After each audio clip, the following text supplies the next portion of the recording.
Okay, apparently my camera is not working on this one. Let's see about trying to fix that here real quick.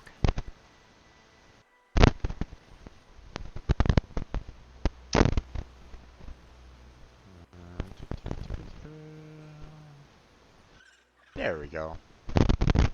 I don't know why it keeps on having an issue with that, but here we go there, folks. Welcome to another stream of Subnautica Below Zero. I'm your host, Strangebird Jim, and we are going to be getting back, and we're going to be working on quite a few things today, or at least that's the plan. So last week I was trying to work a little bit more on building up a main base, but I was having a little bit of difficulty with power. If anybody, if you're watching a YouTube video, then obviously it's, then you already know what happened. But as a recap for anybody that might not know, or maybe it's been a while since you've watched it,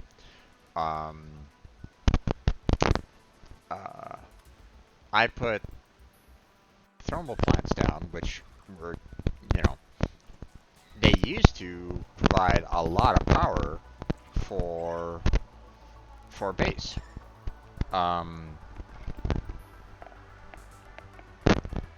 To the point where, I,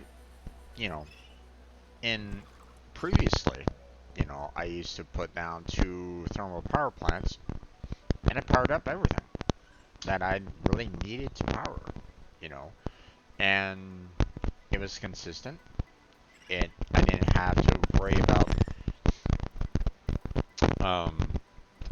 feeding in, biomaterial into the bioreactor or anything along those lines. It just powered up everything that I needed it to power. And well, here, let me show you. Let me show you what happened in this version. Because I'm still at the new base. Excuse me. Sorry about that. No,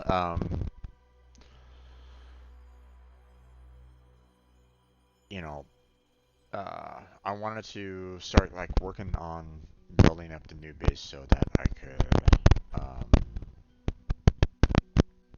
build moving pools, build the sea truck, docking support, and all that kind of jazz, right?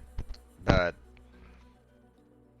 I spent so much time trying to figure out what was going on with the thermal plants that it slowed me down. And I don't want to, and I don't necessarily want to build a base offline. I may gather supplies, but I mean, this is my first time playing through, at least at this point. Okay, I've kind of covered everything that I've done so far in a previous work. So, okay, so I'm in the I'm in the main base right now, right? I don't have the scanner going at this point in time. Didn't really have any of the filtration machines going. No batteries being charged or anything along those lines, or at least nothing being charged. And the thermal plants wasn't increasing the power. It was full on daytime. I had, oh, maybe I'm in the wrong spot. Yeah, let me switch. Um,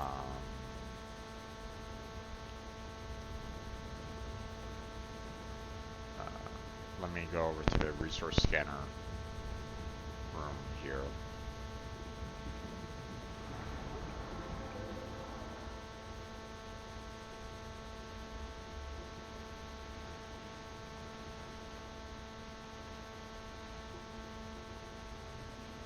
I know that I'm leaving the sea truck behind, but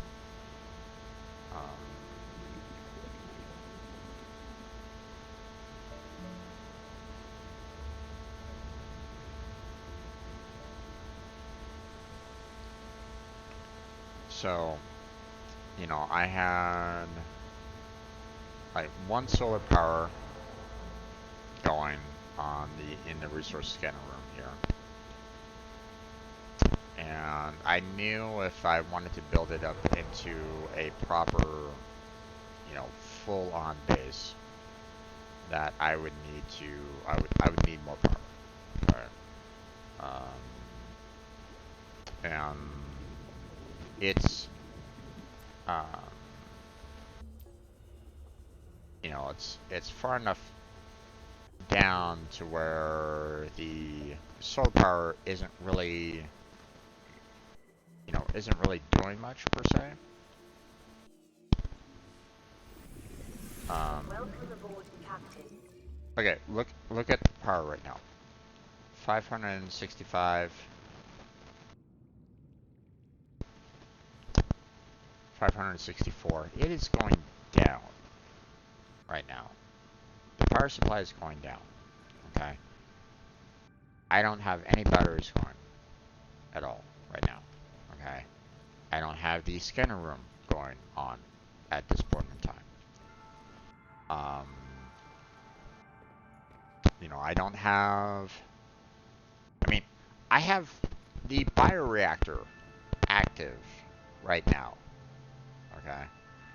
Literally active with biomaterial in there. Okay. And it's still going down, right? You know, I don't have any other thing here that is taking up energy. Okay. Nothing active. Okay. I don't have a moon pool. I don't have, you know, I don't have anything, right?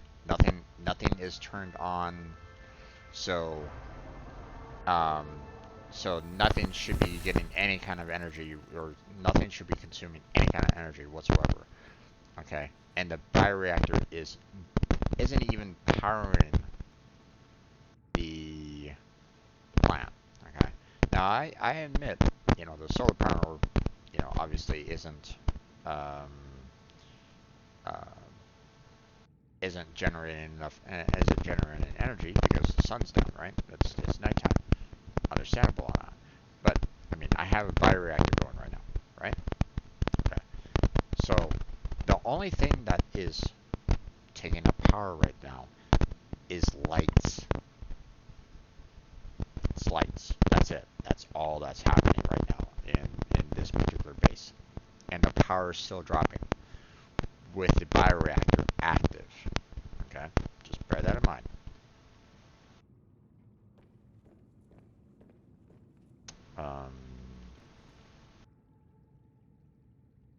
Here, let's see. Hold on. I don't have any other spare batteries right at this moment in time. And, okay, well, this is going to be a little problematic here. Get some water in it. Let's go and see. Oh no.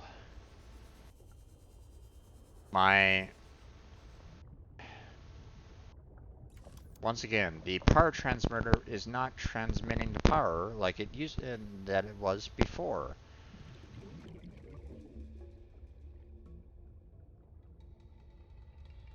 Okay, hold on. I need to do a proper screenshot of this here.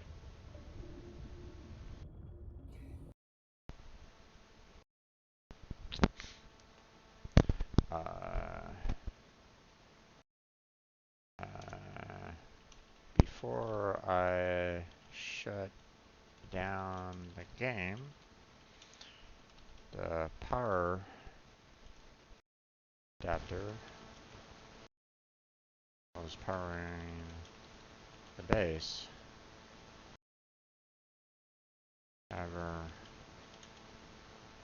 when I reloaded the game, the transferring of power has been removed. Please fix this.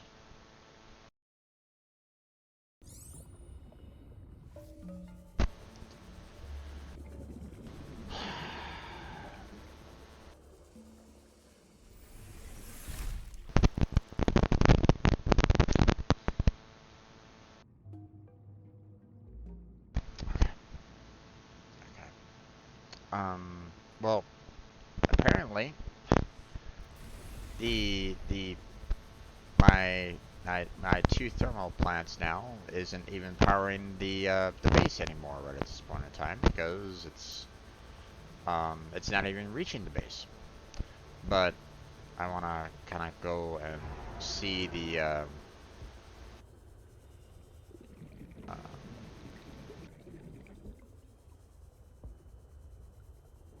you know, I want to go see the thermal plants here real quick.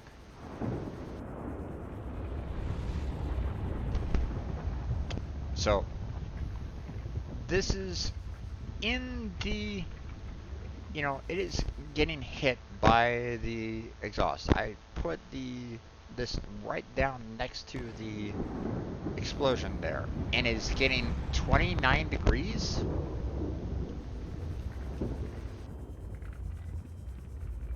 This one, 49 degrees, and it's right next to lava.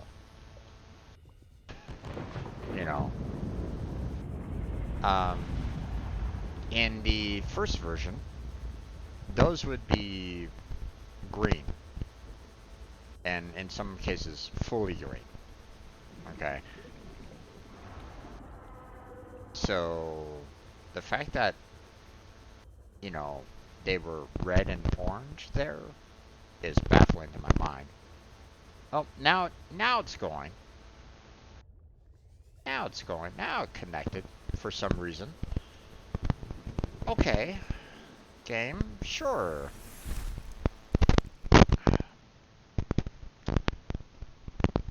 Okay, so I just showed you two thermals being connected to this base here, right? I have a bioreactor. The power should be skyrocketing. Okay. Should be completely skyrocketing. I should not have to worry about, any kind of, um, issue with power right at this moment in time.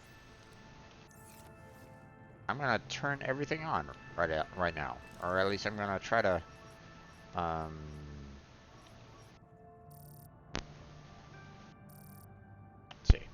let's see. Let's do that. I don't have any other power consumptions here at this point in time, but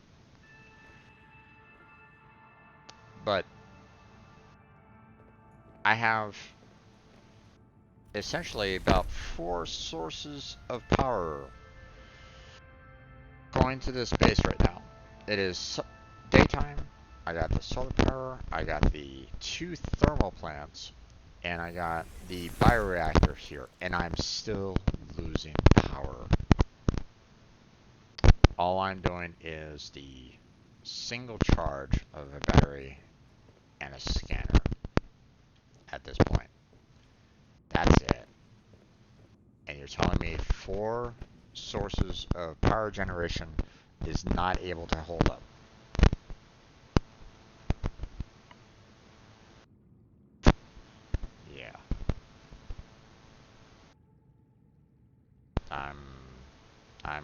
disappointed to, you know, because this causes problems for me and, you know, uh, for me later because, um, you know, uh, I want to build a moon pool and stuff like that here.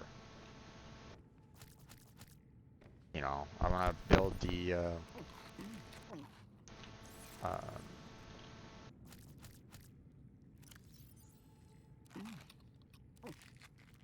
you know, I want to build, um, you know, moon pool. I want to build the, you know, the sea truck. You know, um,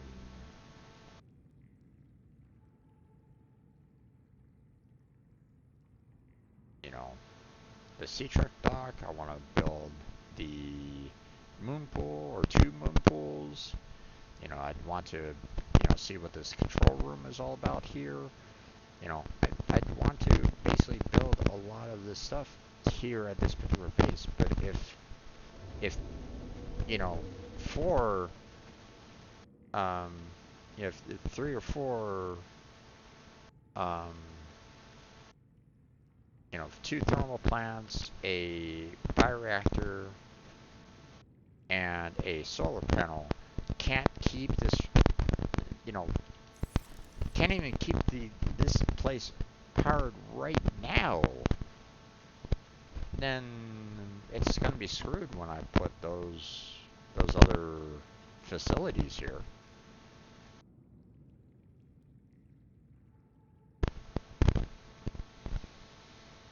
Oh boy.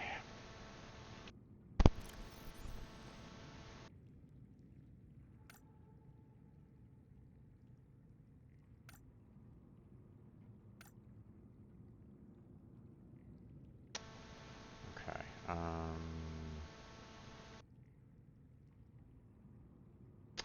Don't need the spy penguin. Already took care of that. I do need the spy penguin remote though. So that might be the next thing that I want to build before I go too far. Um, before I go too far out here. So apparently we have the penguin research up there somewhere.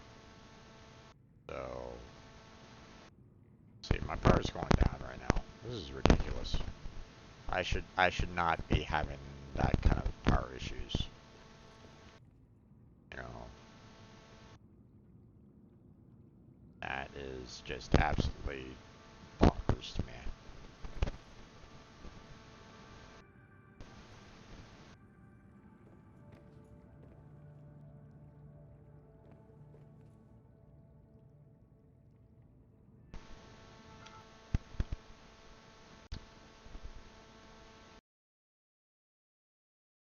One solar panel, 2 thermal plants, a bioreactor,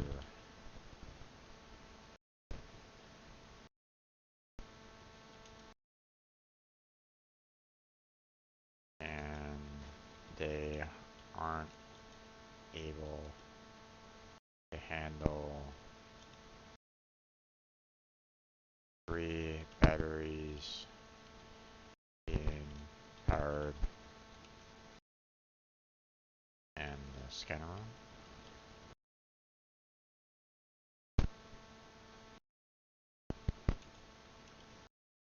Really?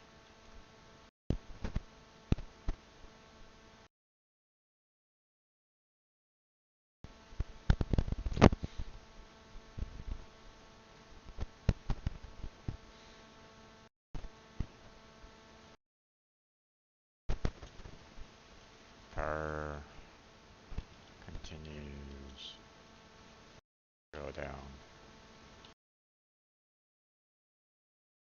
Please fix power.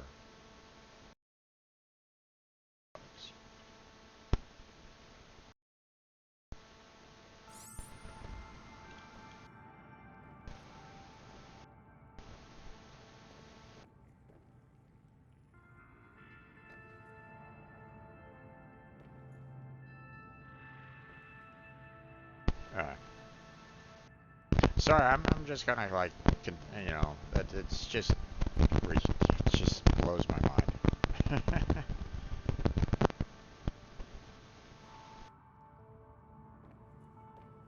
Just blows my mind, man.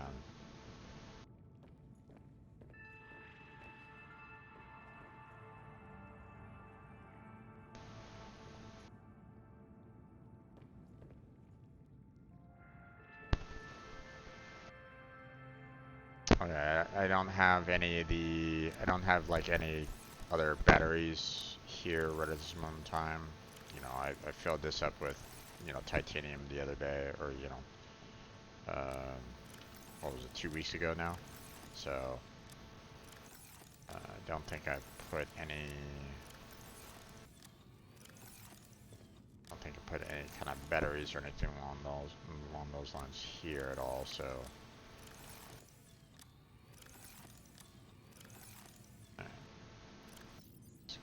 Eat that. So I see some copper wire here. Let's go ahead and build the copper wire for this here.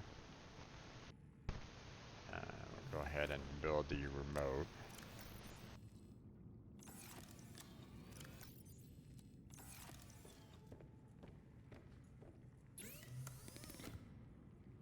There we go.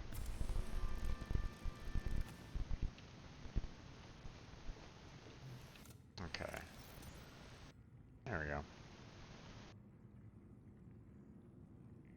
Full integrity, 100%. Huh? Okay. Let's see. Voice log. Without spy penguins, scientists may have never discovered that penguins incubate their eggs in small cave burrows, often alongside thermal lily roots. Right, that was given last week when I built the penguin before. Okay. Alright, so we are fully powered up here. So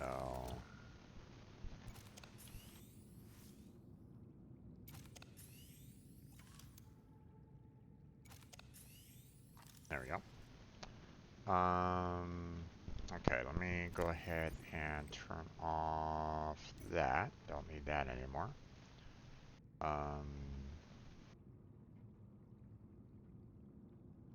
Okay, let's see.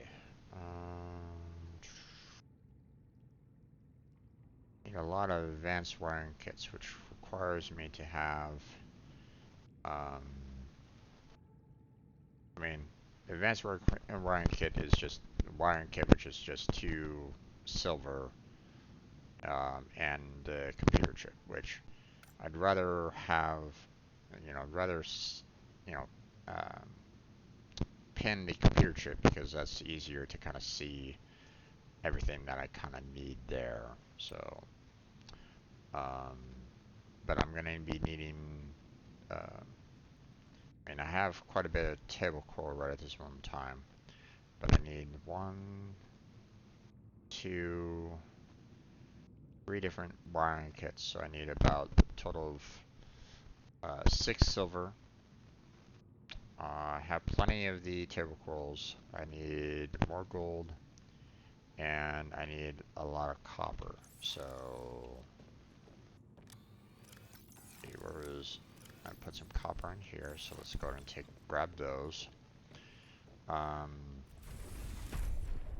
Okay, I'm gonna go back to the Delta scanner room here, because I remember, you know, I know that, you know, I had a lot of copper in that location as well, so. Plus I can go back and get the sea truck, so.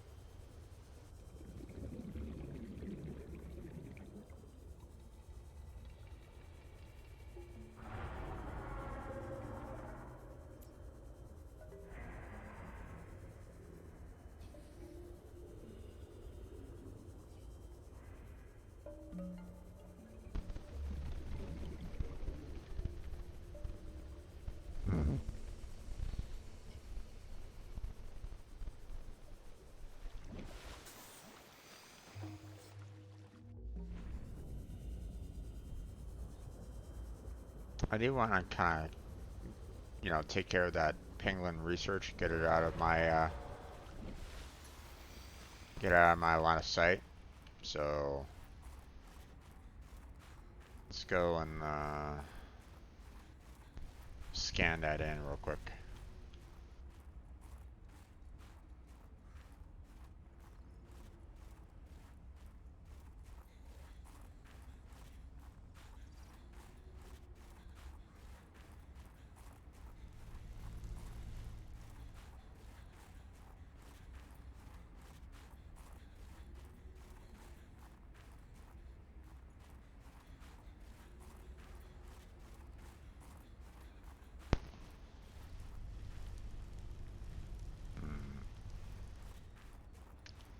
Felt like I went the wrong way here. Let me go back down here.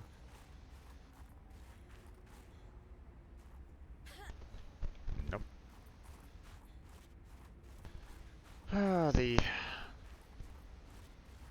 Everything here is very convoluted in terms of where everything's kind of located at, so.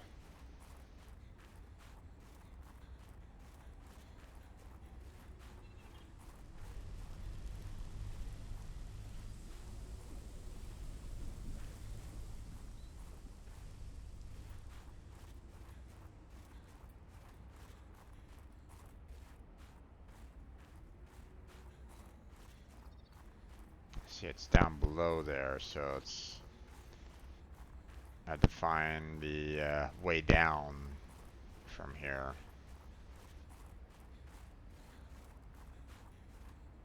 without killing myself.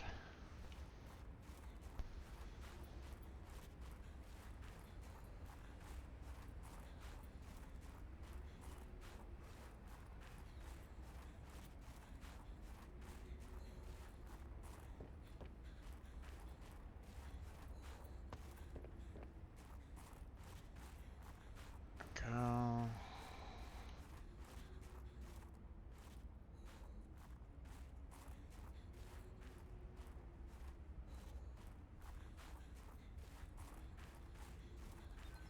There it is.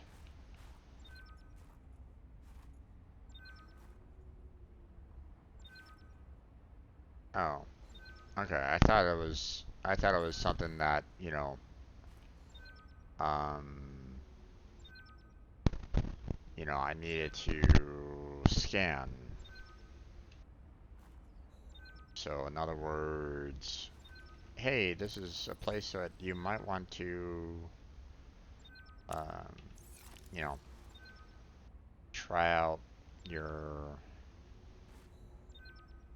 um,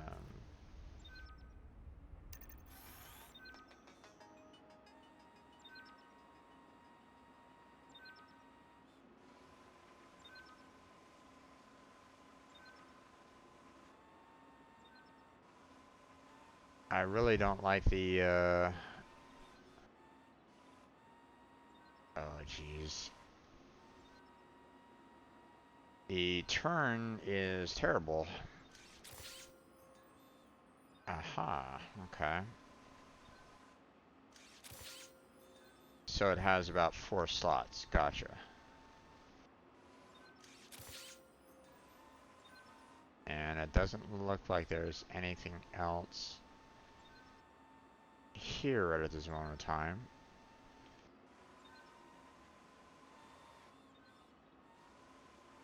I don't really see anything else, really.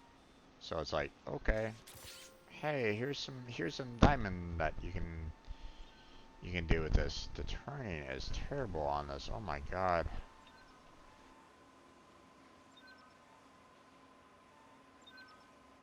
There's our character there, if anybody was kind of wondering.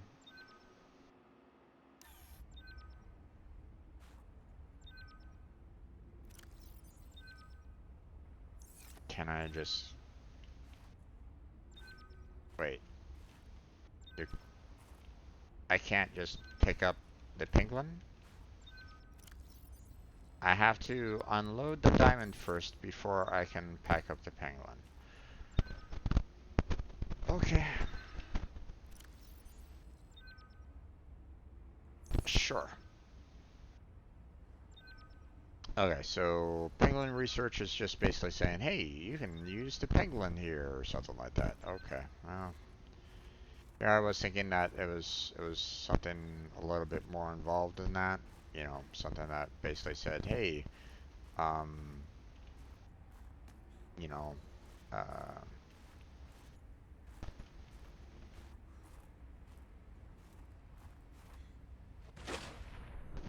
you know, uh,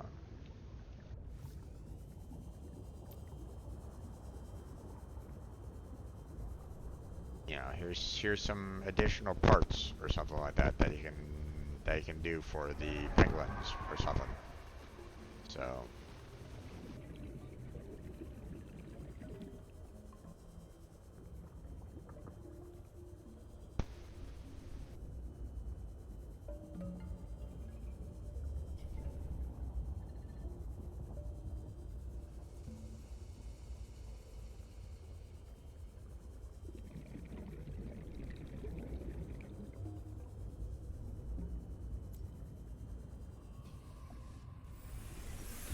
Welcome aboard, Captain.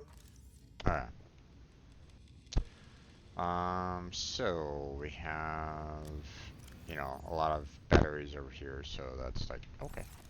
Let's see, did I already like make a logger for diamond? I don't think I did, so let me just kind of throw those diamond in there.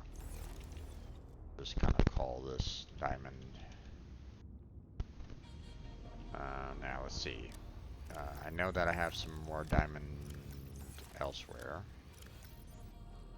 So we'll go on and switch those over. There we go. Alright, now we have, not as much copper as I wanted anymore. Okay. Well, that's going to be a little problematic, seeing that um, I'm going to need 3 computer chips for the um, 3 different advanced wiring kits. So I need 2 more copper to handle what I need right at this moment in time. So that's a bit rough right now.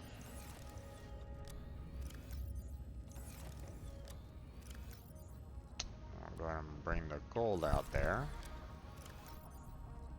I know I need. Okay, if I'm going to be building 2 moon pools, because okay, so I don't know if I'm going to be needing 2 moon pools, but if I do eventually get a sea moth, which I hope I would, then um, I'm going to need a second moon pool for it. So I'm going to bring along all the lead here for that.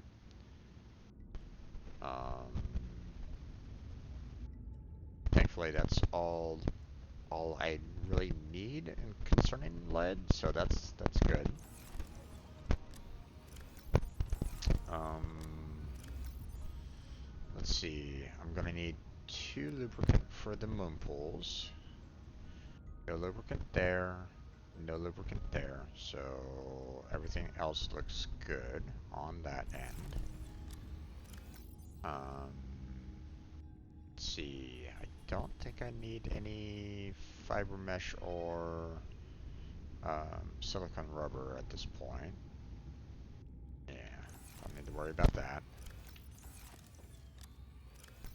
I'll be needing more lithium than what I have there. Or maybe not. Because I'm just building the,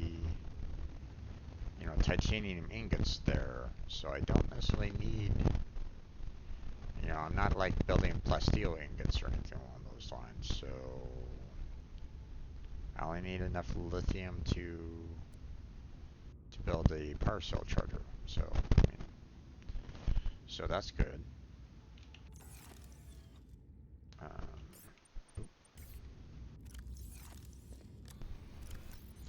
I'm gonna save all this stuff here for the time being. Don't really need to worry about that.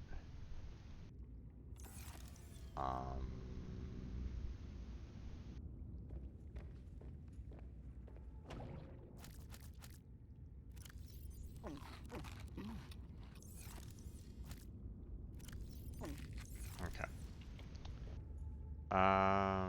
Let's see, what else?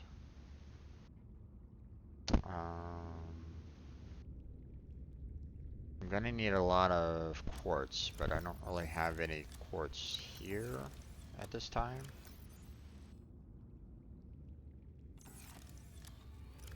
So,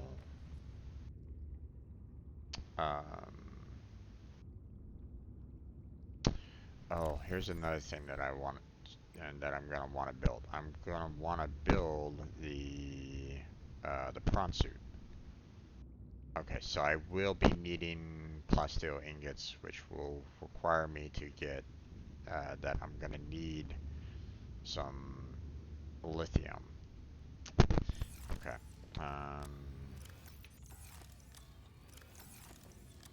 Let's grab this one at least, so I won't need as much, but let's see. I don't really need to build any additional cameras at this point, so you know what, let me go ahead and remove that from the build list right at this moment in time. Unpin that, and then I'll pin the prawn suit there because I really want that one. So, which means I'm gonna need one more computer chip. So I need a total of 4 more copper. Let's see, I'm running out of room though, so.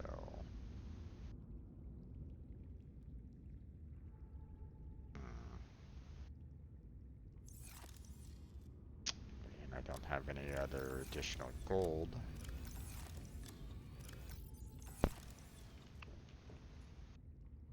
Don't have any gold here, so grab the titanium there. Don't need to worry about magnetite. None of these really require magnetite, so that's fine. So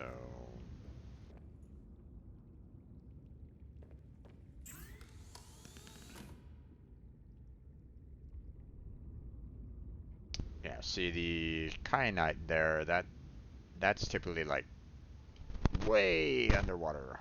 At least, you know, it was in the lava zones. So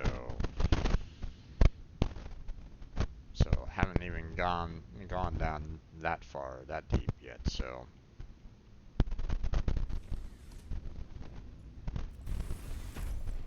alright, let's grab and hop into the sea truck and head on back to the resource scanner room, and we'll start scanning for resources.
it may get to a point where I may have to just outright stack this all the way up to the surface and just, or stick it, stack the, all the multi-purpose rooms like all the way up to the, near almost, completely all the way up to the, oh, let's not get Ethan here.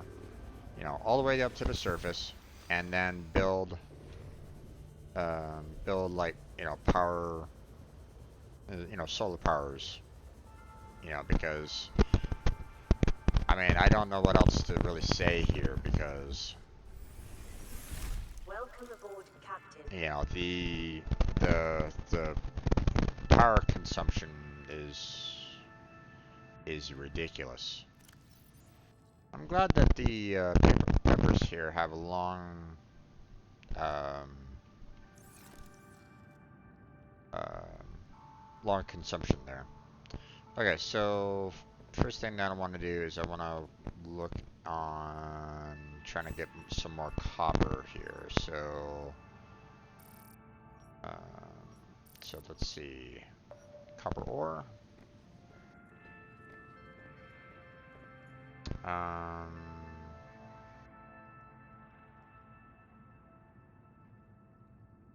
yeah.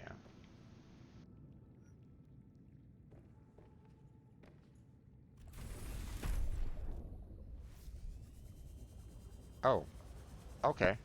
I have a copper ore source like right next to me, but obviously don't have the prawn suit with the drill arm right at this moment in time to really work with that right now. So that's a little problematic.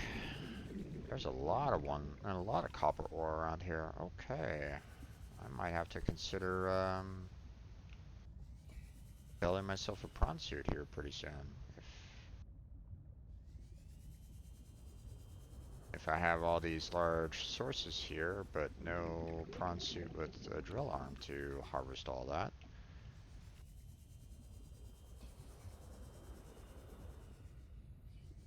Okay,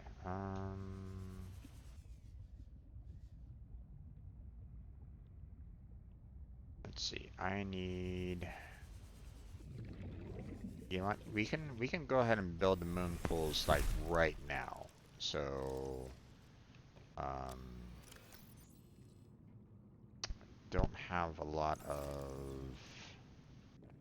room on me right at this moment in time. So let's put those in there. We'll put that in there. We'll just kind of throw everything that we don't like absolutely need at this moment in time in there for the time being. Oh wait, okay, I want the lubricant, I want the lead, and then I will build the two titanium ingots there. So we're gonna need, you know, actually we're gonna need a total of 4 titanium ingots. So there we go. That should do. I'm kind of thankful that they did reduce down the amount for titanium ingot from 10 to 5. You know, not that I really complained about the cost of the titanium ingots being 10 anyway, but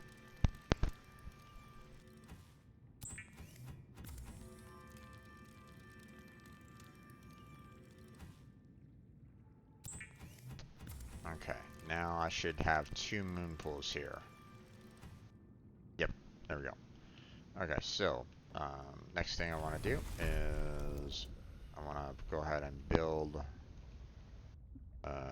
the 2 moon pools.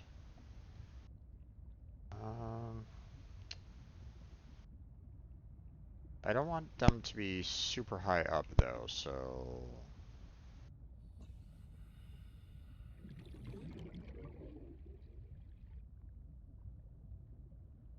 okay, I need to make sure that I'm kind of positioning them properly here. So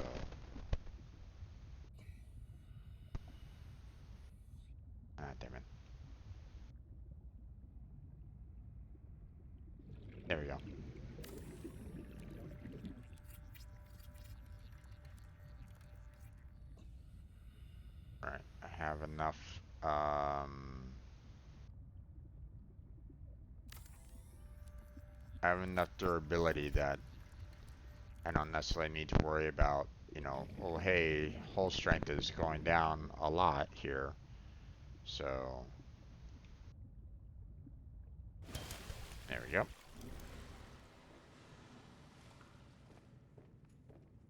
Awesome. Okay, so I got both of the moon pools constructed there. Oh, wait. That's gonna be a problem. Okay, well, time to reevaluate where I'm putting my ladders here.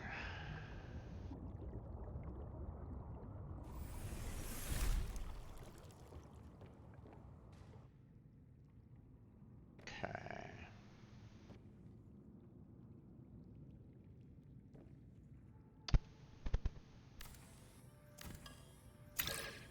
Is that?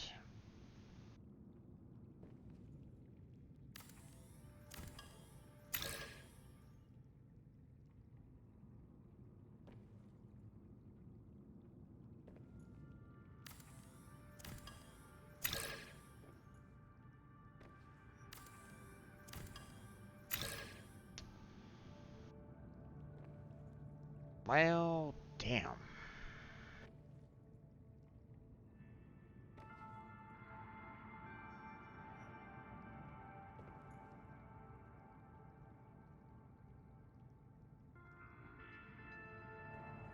Now that I look at it, I don't really have any other good spot. I would have to, like, really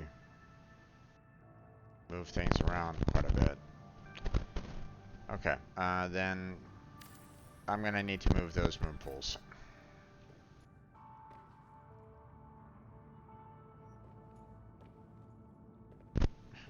Okay, game.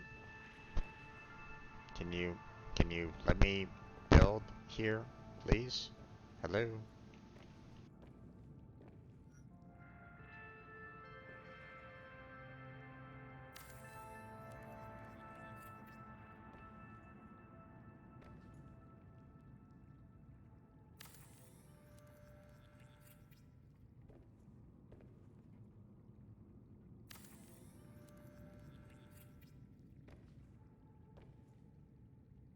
Yeah, don't have any others, so that's fine.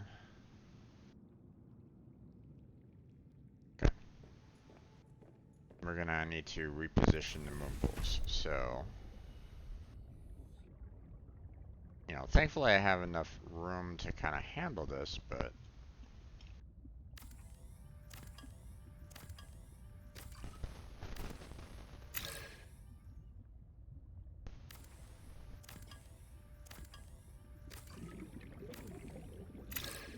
Okay, now...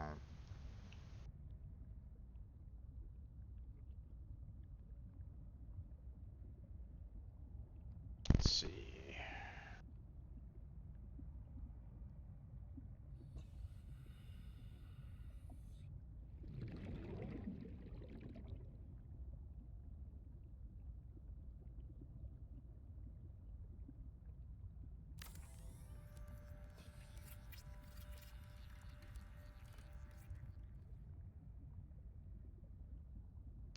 I don't necessarily want to put it out that way, so...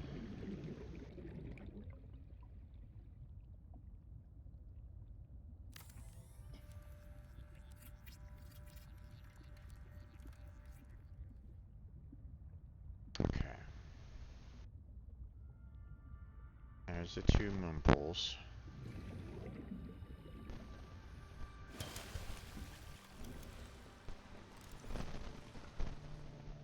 And there we go. Might be a little weird, but you know, should be okay overall. So let's go ahead and remove the moon pools from our build list here. Don't need to worry about that anymore. So now, I want to build 2 more titanium ingots. So let's go ahead and handle that. So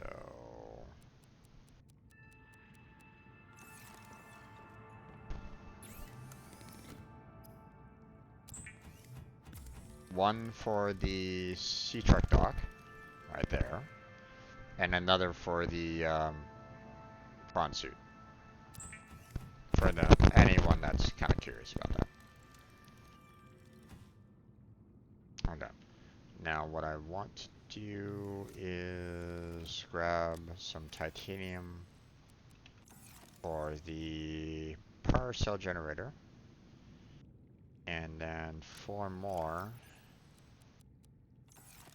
for the for the control module thing here. So next I want to see if I can get some more of the copper ore. So it looks as though all these are mainly like copper sources, because I'm not seeing like a grouping of copper ore right at this moment in time. So I'm afraid that I'm not going to be seeing like individual sources of these.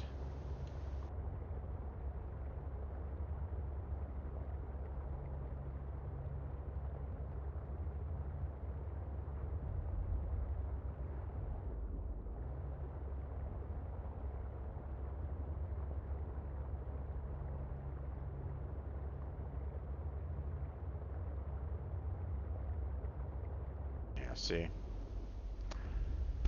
So I think my plan on trying to find some copper ore nearby was kind of flawed.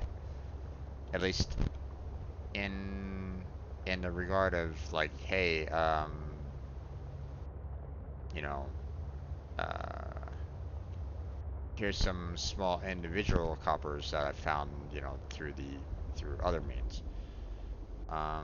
So what we're gonna do, let's go ahead and search for something else, like say quartz. Welcome aboard, Captain.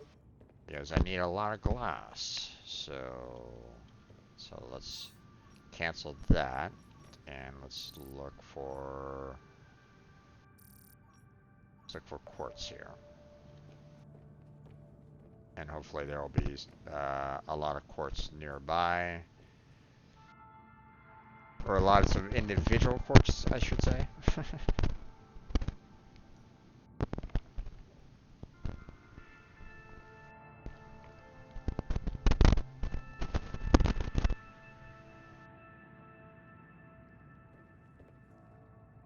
Okay, there's one right down there.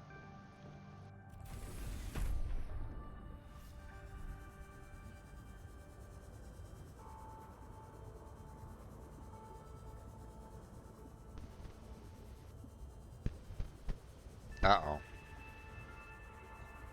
I'm already seeing a huge source there. So, yeah, another huge source. So that's going to be slightly problematic there. I seem to have come to a spot where I'm in the land of huge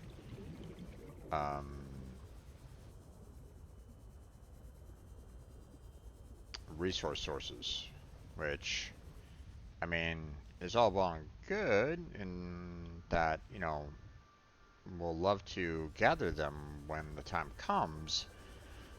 The problem is that, I don't really have the means to collect them just yet. Now, those two look promising, so I'm going to go ahead and give myself a little bit more air here.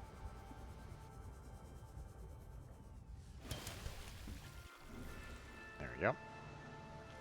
Air restored. Let's go.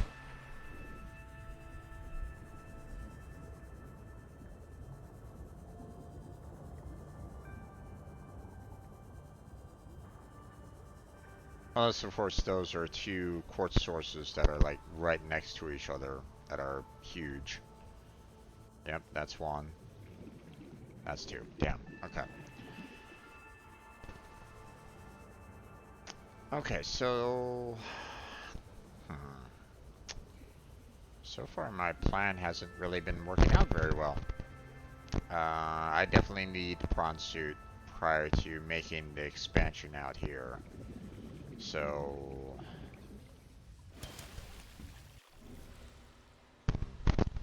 So it makes me figure that this isn't exactly like the best location uh, for like the very first base. Because let me state.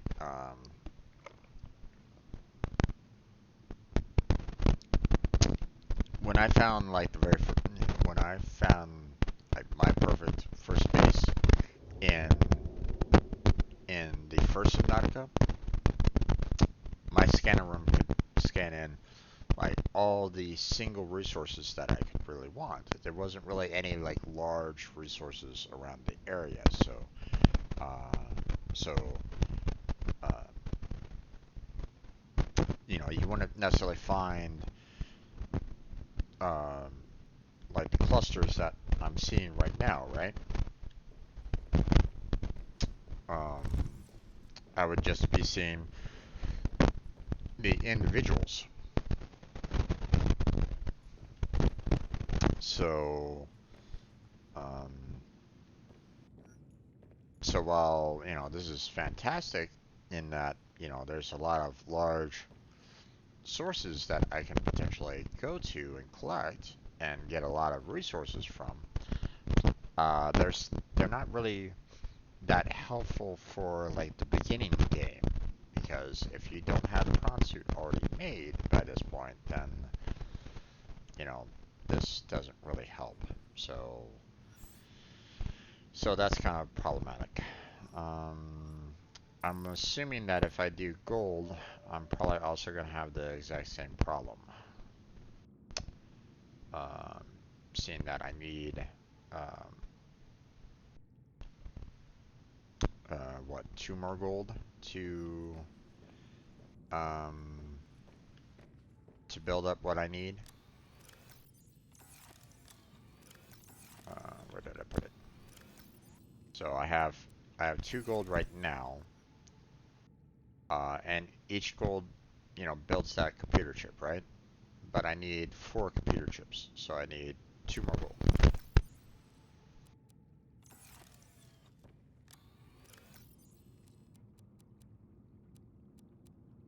Put those back for the time being. Alright. Okay, I see some gold over here. Let's go. And those are clustered together, so that is most likely like individual gold pieces. Most likely. You know, I can kind of go into like a cave system and collect that gold. So, you know, those still, you know, um, this right here.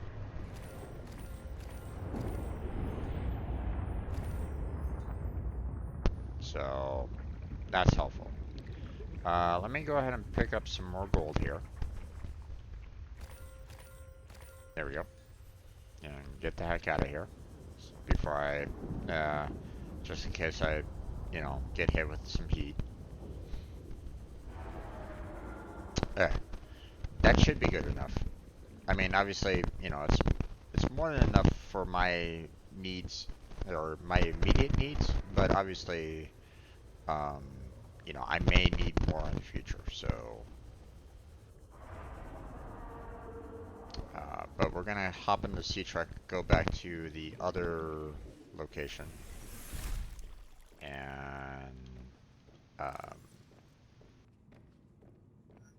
we're gonna search for the quartz, Sea fluid intake. we're gonna search for the copper and the quartz for the rest. So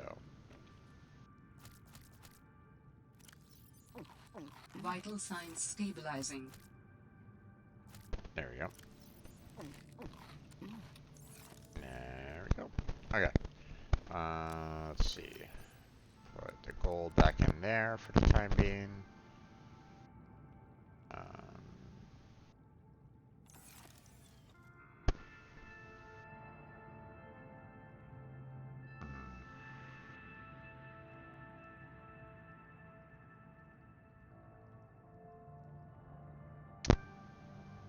I mean, I could... Actually, let me do it this way. Let me...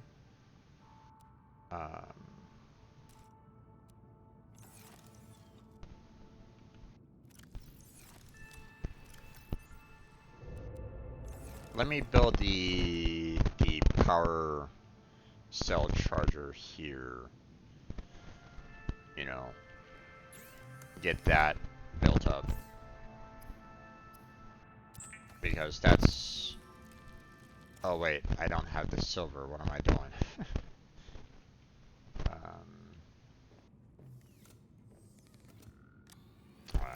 Never mind. I ran out of space, so I was thinking, well, maybe I could just kind of start building it up. No, not really.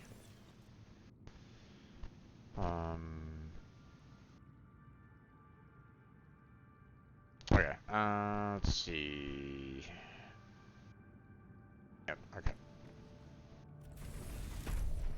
So we need copper and we need quartz. So we're gonna head back to the Delta scanner here.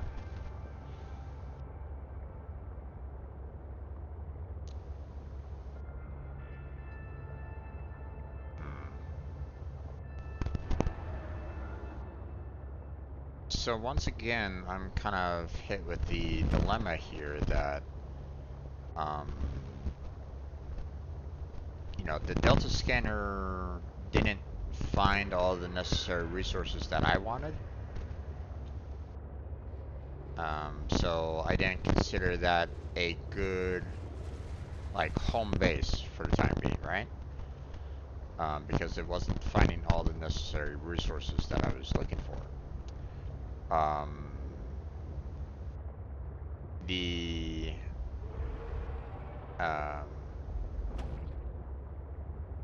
The alien scanner didn't find the magnetite, so you know I wasn't really interested in that.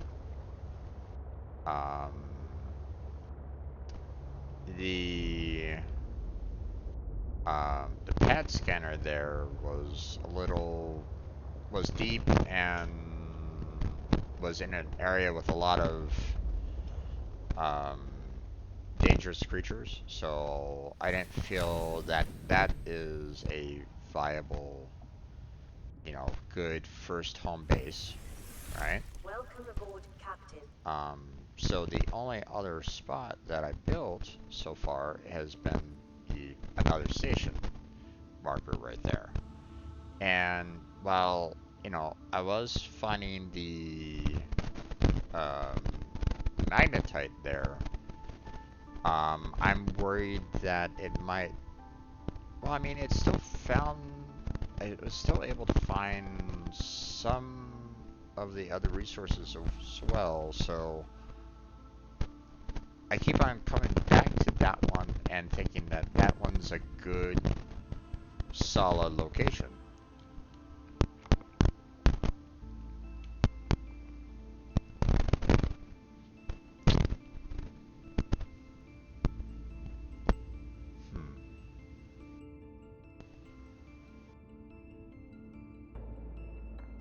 The only problem with it is the fact that I really don't want to deal with all the jellyfish that are around there. If it wasn't for all the jellyfish that were there, then I'd find it to be absolutely perfect.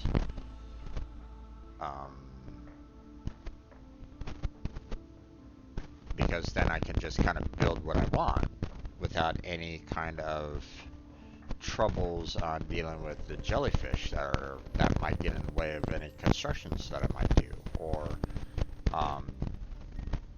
you know, if I want, you know, my prawn suit, or or anything along those lines, you know. I wouldn't necessarily have any kind of, I wouldn't have anything kind of get in my way in that fashion either, so, I don't know, it's weird. You know, I haven't found like a good spot yet for all the resources that I'm looking for. So, oh yeah, let's look for some copper, because we need some more copper.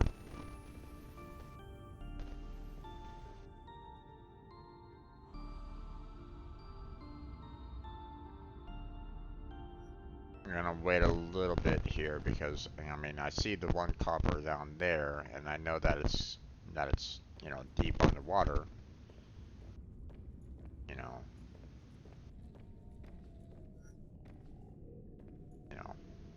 it's down, you know, down low there. But you know, I want to find the ones that are like, you know, up near the surface, and there's like a cluster of them like that. Although that was already deep low. Oh well.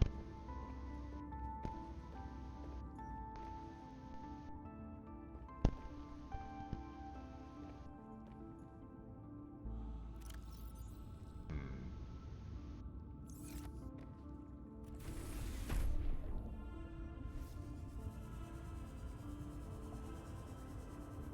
I'm kind of aware of where, you know, where I need to go for that copper, those copper sources here, so at least for the most part.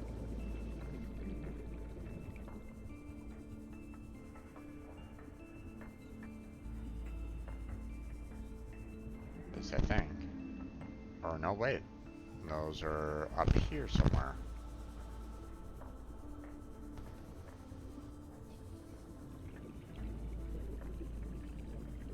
Okay. Nice.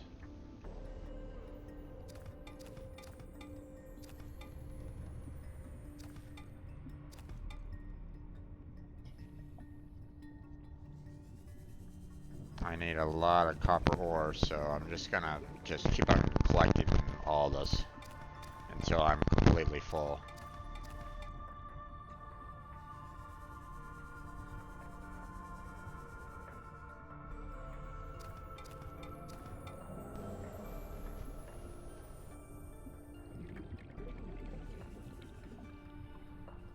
I need some air.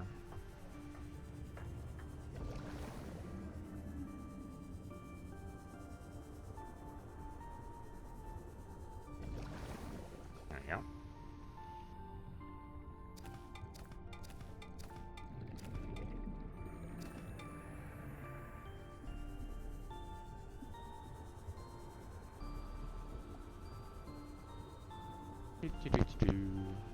More air.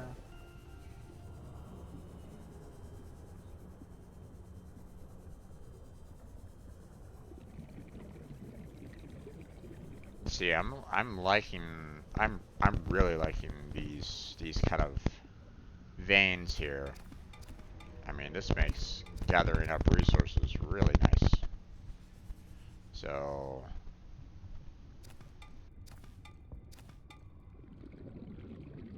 oh, inventory's full. Okay, some air there,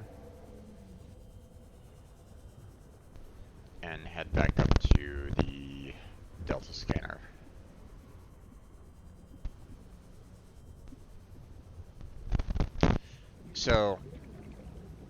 So what I'm looking at is you know,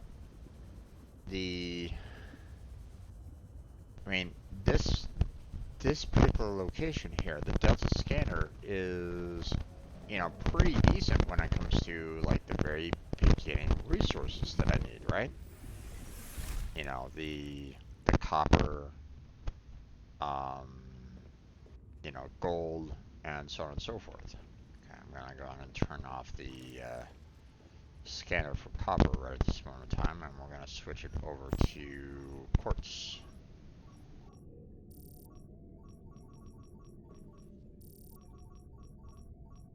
There we go.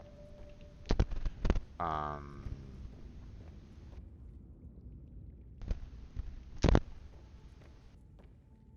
gonna let that do its thing. I'm gonna head back to the we're gonna head back to the resource scanner here. Drop off all this copper,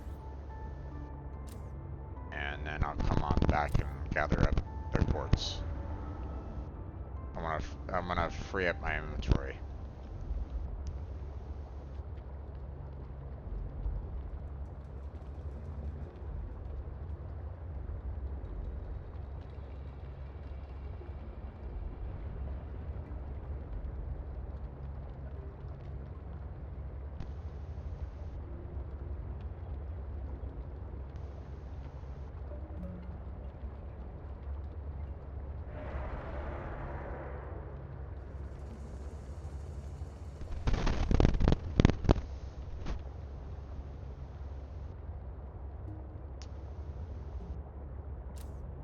It's just weird the fact that, you know, I haven't found like a good like starting location, one that I can just find everything that you know, that I could want, because it seems like all the, you know, beginning resources that you kind of need to really like establish yourself at, you know, in a base is in, you know, Welcome aboard, Captain. different sections of the planet here, you know, in this particular region, and it's, you know, it's a little problematic in that, um,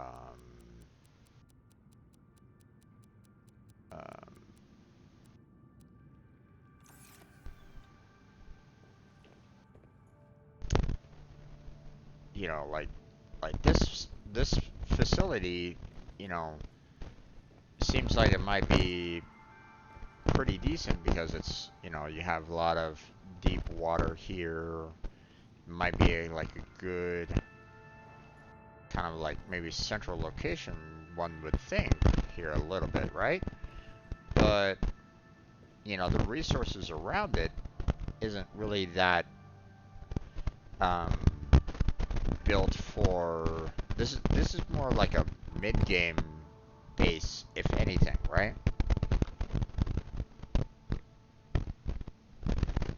Because you need a bronze suit and a drill arm to really make use of all the resources that are around this particular base. So this isn't necessarily a good starting base. Okay. The Delta scanner room, you know, that was a decent.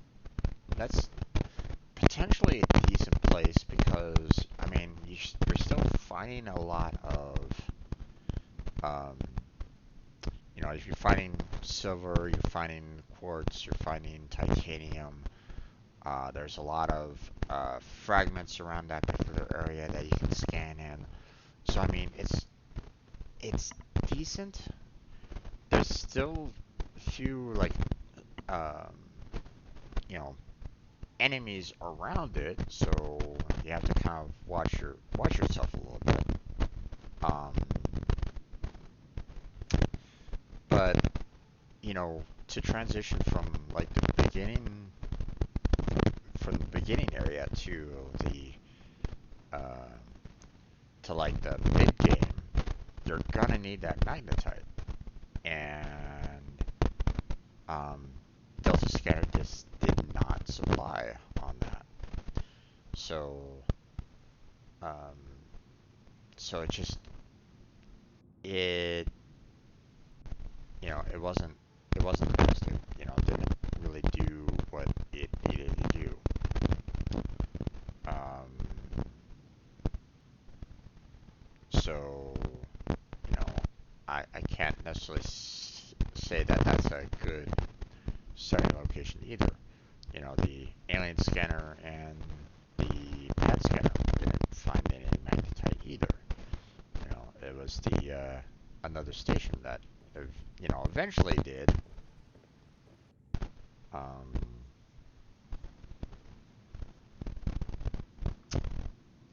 but you know, like I said, it's not great.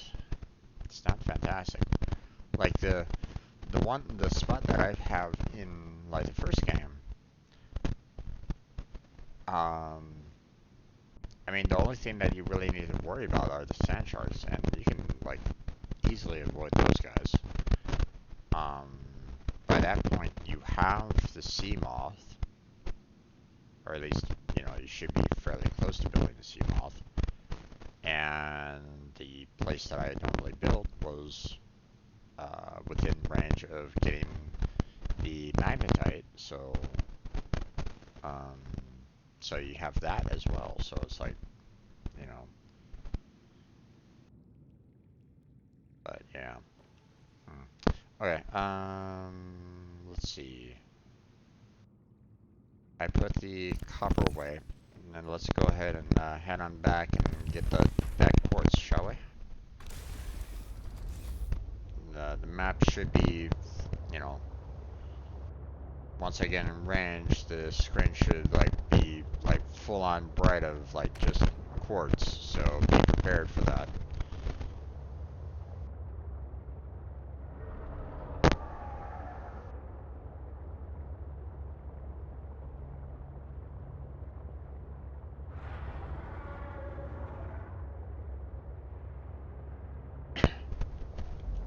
There it is. Oh, okay. Well, it's not that bad, but yeah.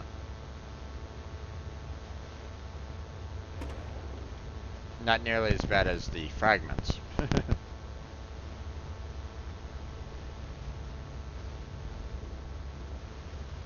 fact that fragments was more than the quartz is kind of interesting.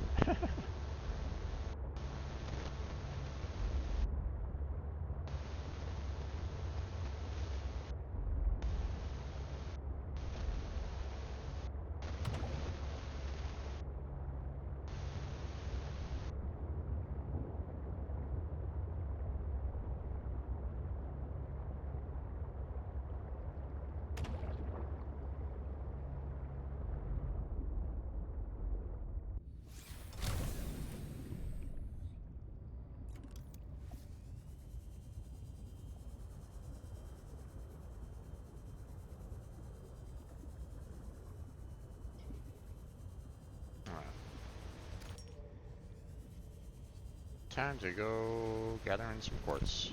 I need a lot of it, so I'm just gonna kind of go one by one.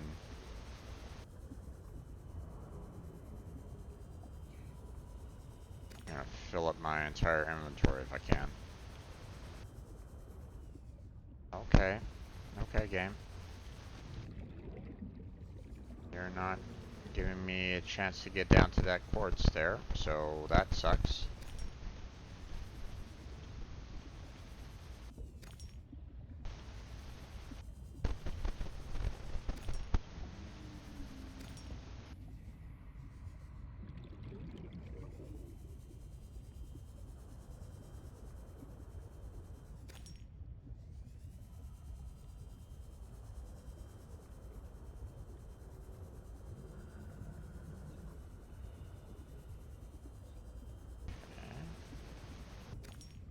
Stair.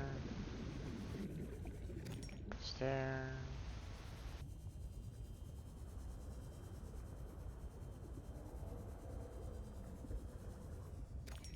Stair.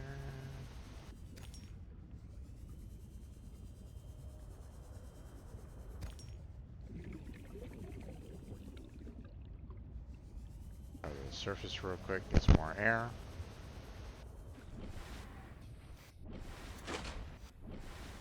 There we go.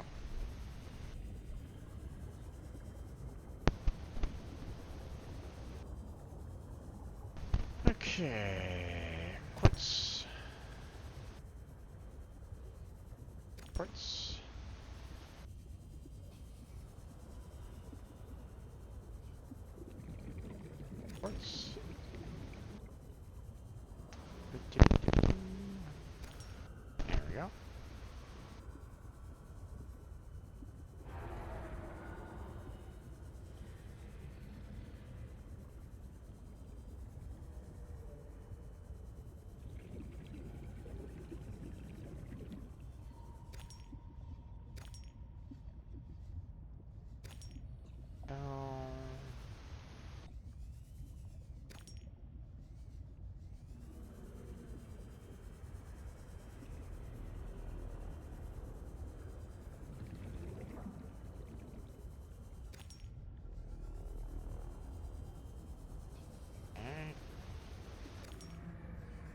We got one here that's not listed. Okay. Let's go ahead and get some more air though.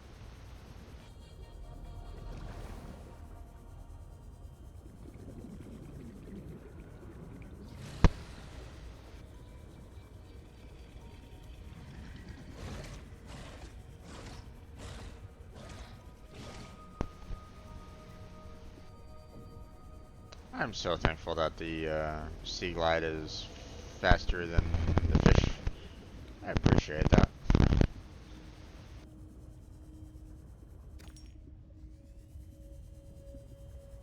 Don't necessarily want to get, you know,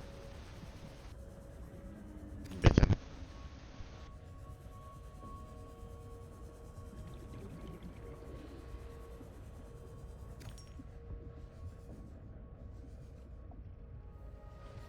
No.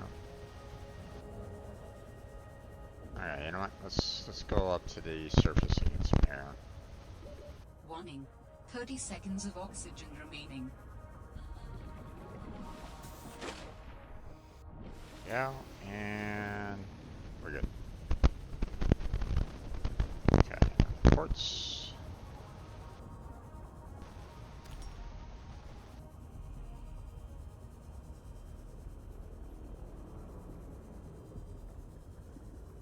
Okay.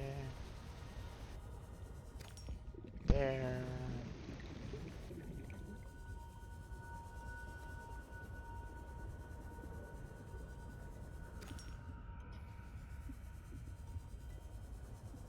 Is that one still? Yeah, that one's the one that's kind of buried inside somewhere. Although I'm not quite sure how to go about getting to it.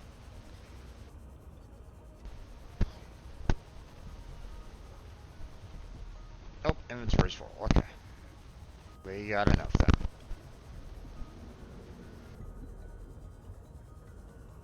Or we might have enough.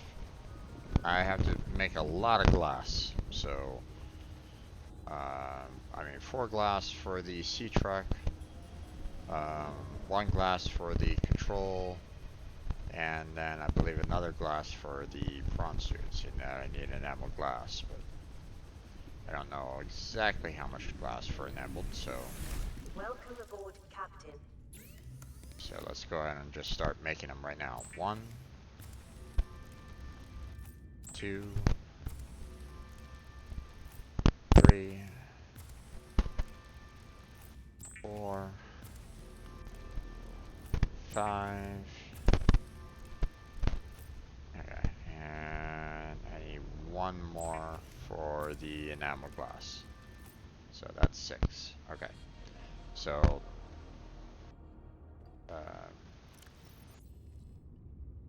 so yeah, I still have a lot of quartz left, but we'll go ahead and take all this over to the other station. Your resource scanner.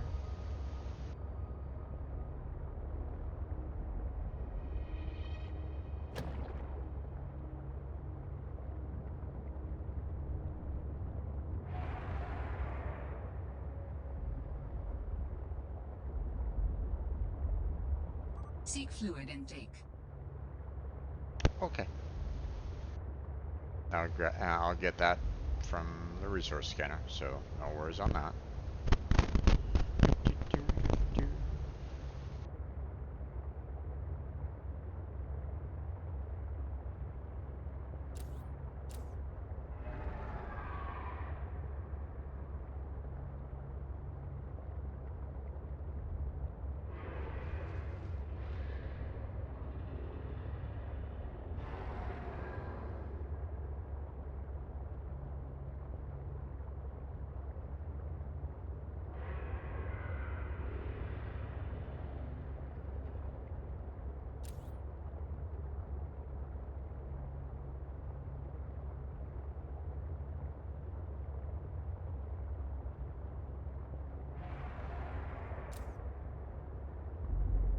Alright.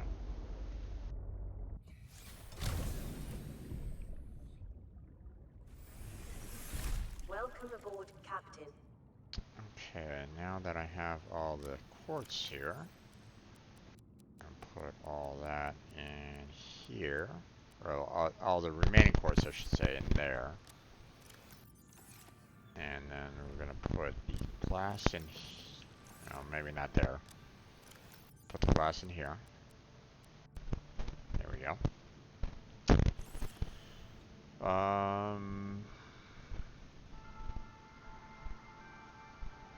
Let's see. Enamel glass. What did I need for that? Lead and diamond.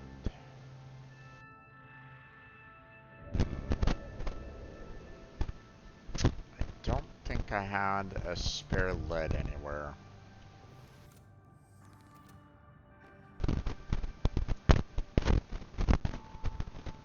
Um, also, let's see.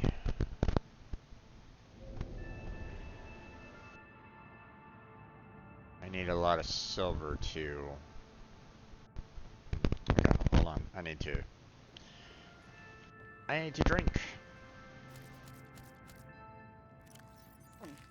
Vital signs stabilizing.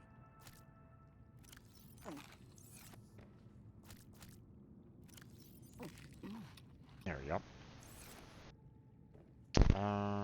Let's see. Okay, let's head back over to the other spot here.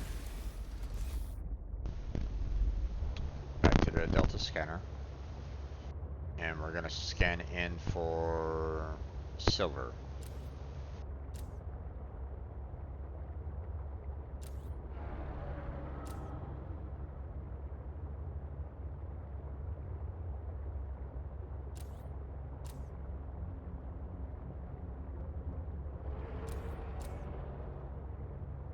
Not really leaving my lights on because lights tend to attract the hostiles often.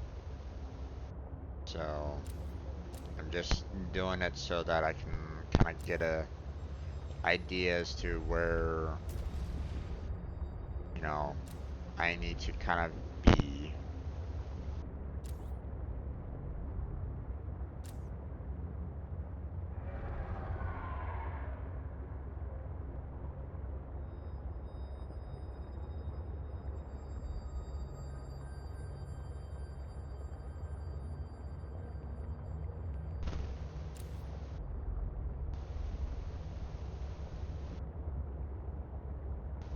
There we go.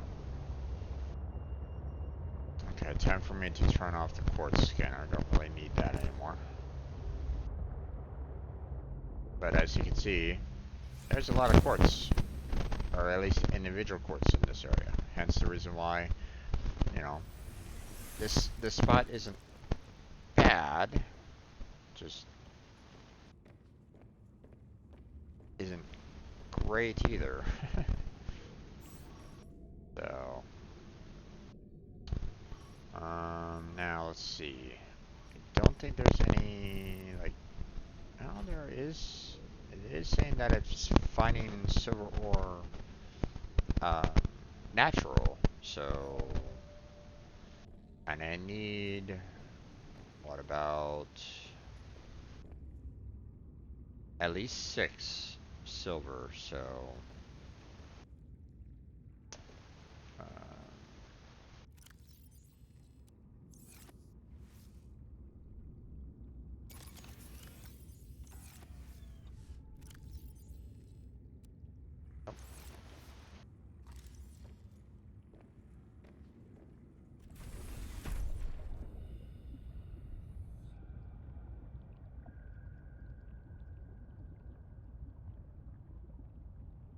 is it only gonna find that one?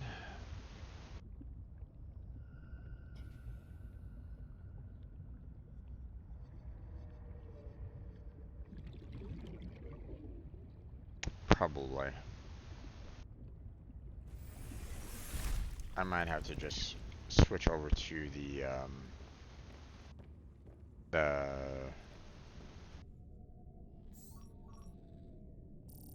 you know, the chunks for silver, which I need. What was it? Was it Argentite outcrop. Okay. Yeah. There we go.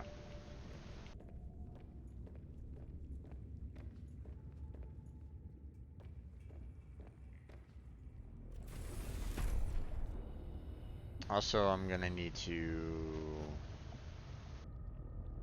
um,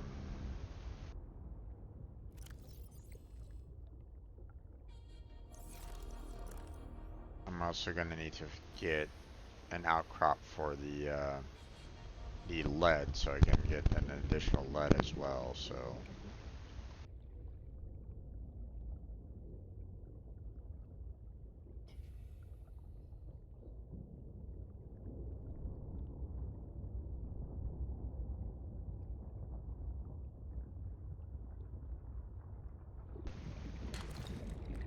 there's one.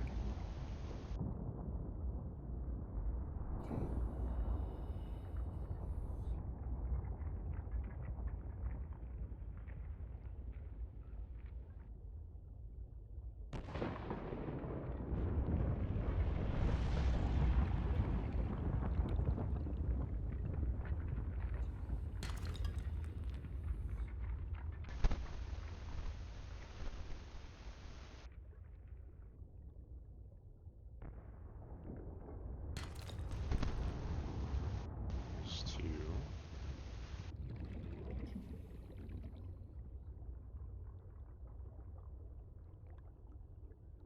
Oh, well, lovely. Okay, well, can't get to that one. At least not very well.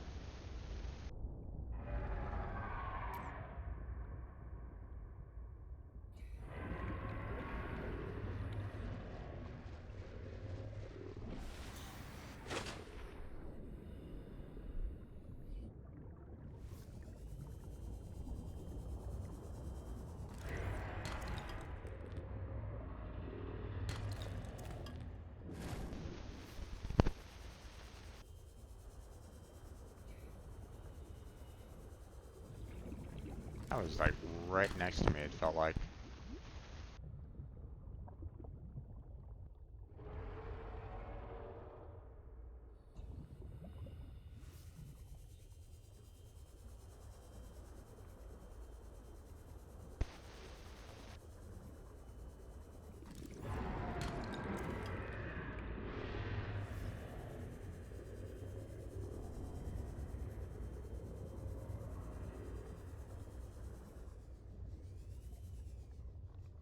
I already went to that one.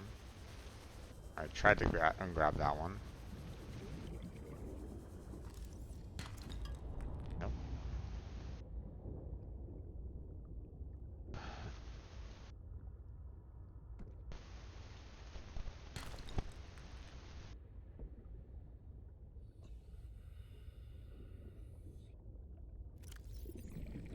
Okay. Need like one more silver and that should be it.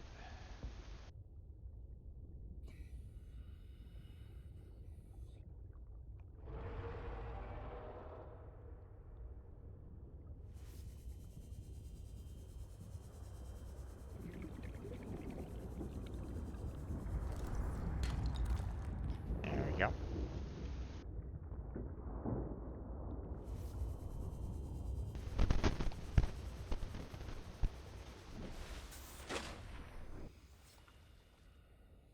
Okay. Yep. Got all 6 that I need. But I need one outcrop for the lead. So let me kind of look around for that a little bit.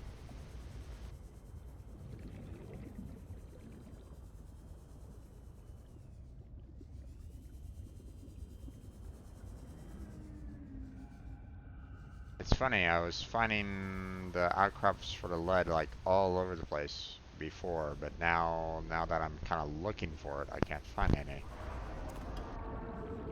Grabbing lithium, seeing that I need some lithium as well.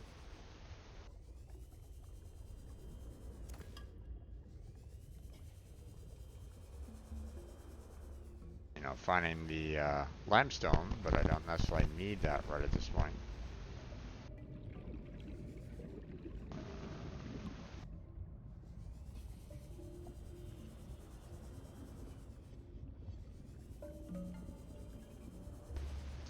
Ah, there we go. There we go. Got what I needed.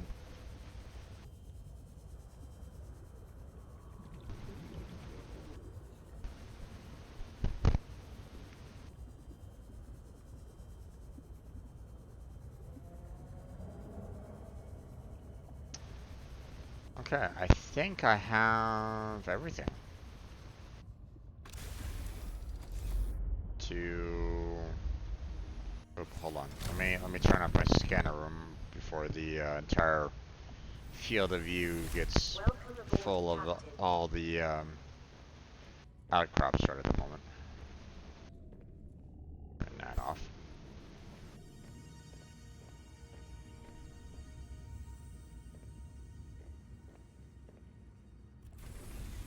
Ah.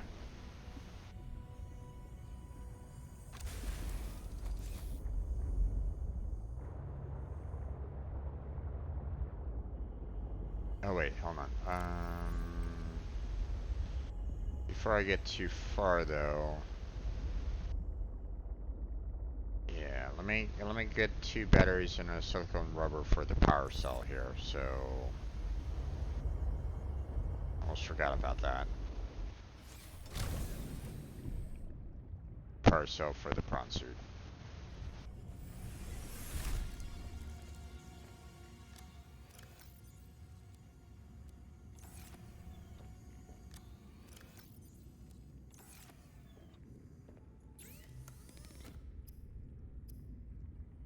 There we go.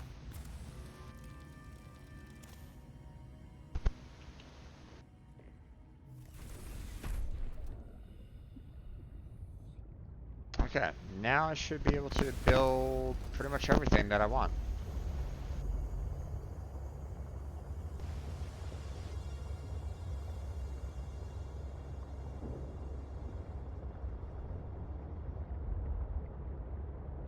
Well, at least for now, I have the um, I'm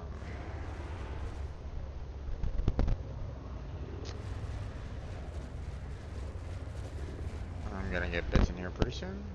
No? Okay.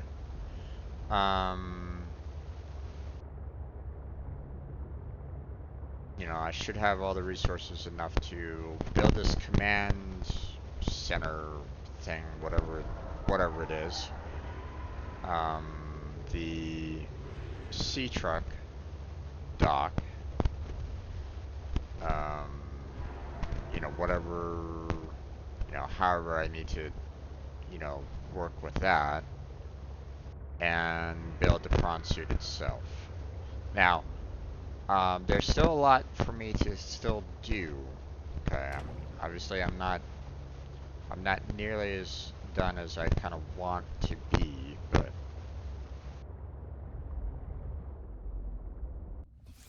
this is kind of getting me into the right track right now. Welcome aboard, Captain. Okay, so first things first. Build all the wiring kits.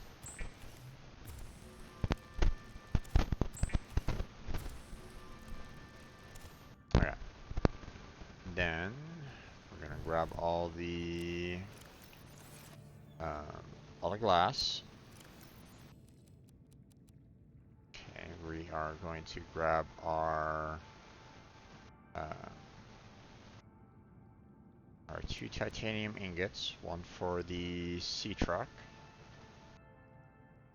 and the other for the plasteel. Matter of fact, we'll go ahead and build the plasteel right now.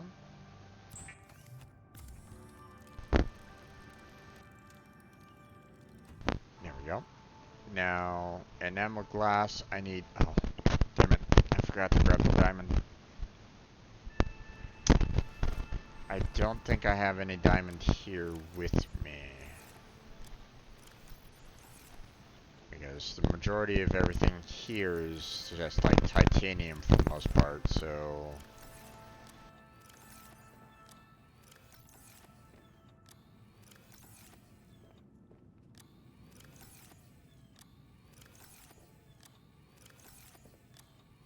Okay.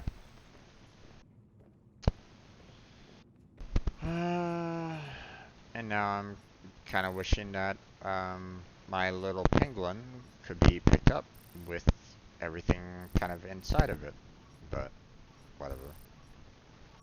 Okay, we'll just have their scanner room scan it out for diamonds, seeing that I need 1 diamond. Let's do... let's grab our copper, grab the 2 diamond there, grab that. Okay, we need 4 table there.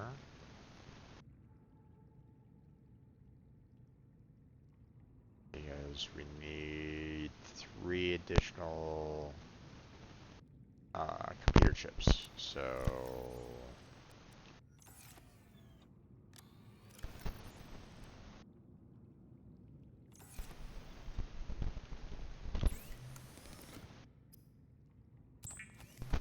another one right now, just to kind of clear up some room here. Let's grab 4 copper for 2 more copper wires. There. 1 there. Build 2 more computer chips. And then... yeah, we should be able to do 1, 2, and 3. There we go.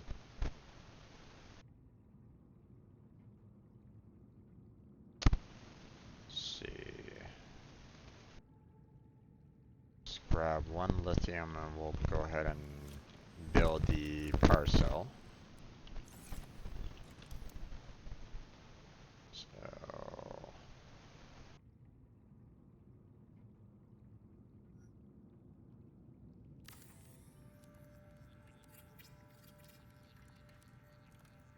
done.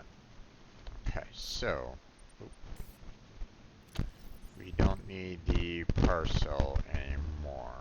So we're gonna go ahead and unpin that just in case. You know, I don't wanna, you know, think to myself, oh wait, I still need to build this. No, I don't. Okay. Let's see, let's go ahead and grab 2 more titanium for our command module there. And then I need to build the enameled, so I need a single diamond. So, okay, we got some diamond over there, so let's go. Well, I mean, we have quite a bit of diamond over there.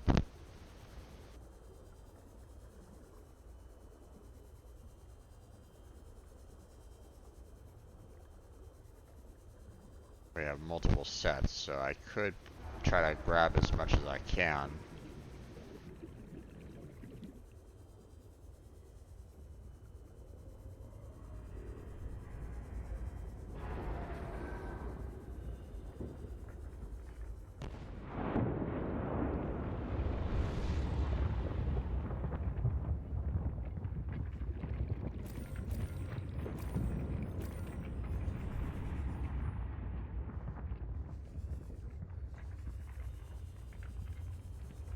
See, I'm probably going to be needing more for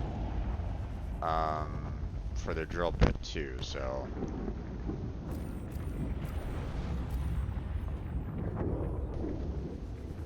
I'm gonna just kind of fill up my inventory a bit on this.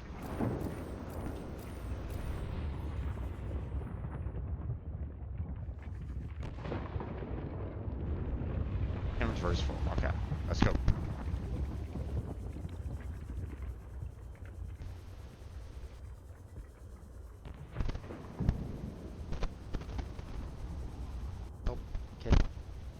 off that, I need to get back to base here.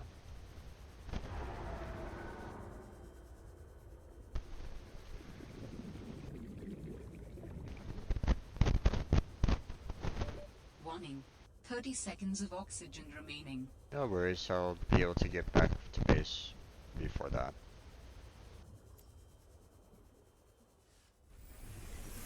There we go. And now, should be able to build up the enamel glass. There we go. And now, should be able to build the prawn suit and then build these other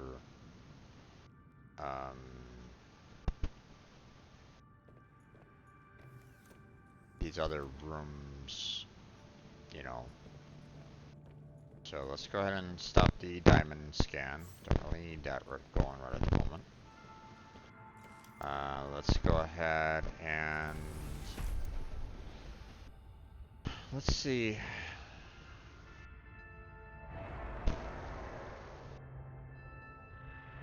What do I need to do for this sea truck here?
Interesting.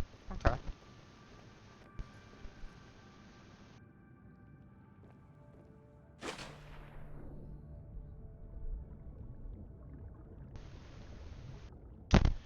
Okay, let's see. What about this control room?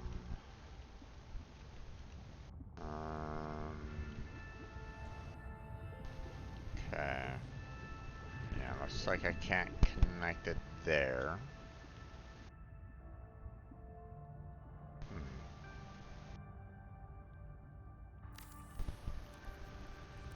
Okay, let's build it on top of the scanner room and In the control room, you can change base lighting and colors, rename your base, and see information about power and structural integrity. But not the integrity of societal power structures. Really? You need to add that in?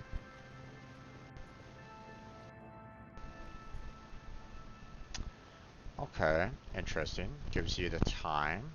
Sure. Structural integrity, that's, you know, no big deal. I mean, we've already been kind of figuring out what the structural integrity is anyway, but power status.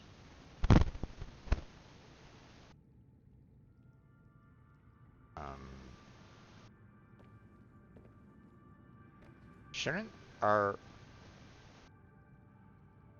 Oh, okay, so in other words, our current power status right now is -15. Okay, let's look at that, right? Hey, bioreactor's still active.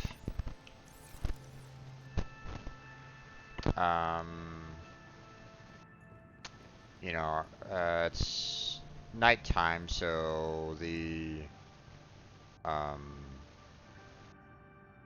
so obviously, you know, we're not, um, we're not getting any kind of daylight, but I mean, we also have 2 thermal, and we're still getting a -0.5.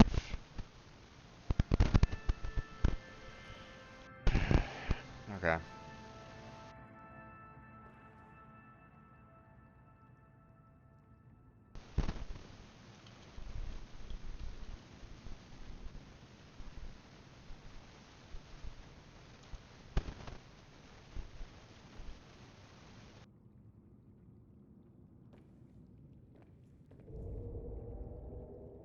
Navigate minimap.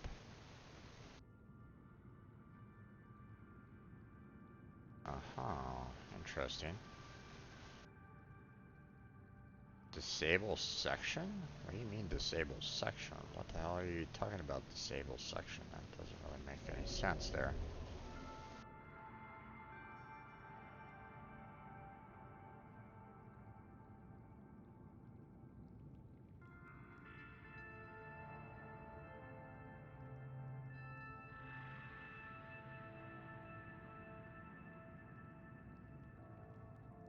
So the scanner room is the one that's doing the minus 0.15 in energy, right? Seek fluid intake.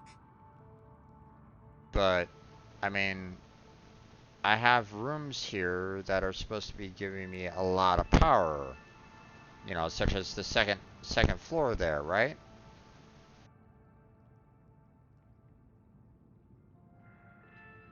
Alright.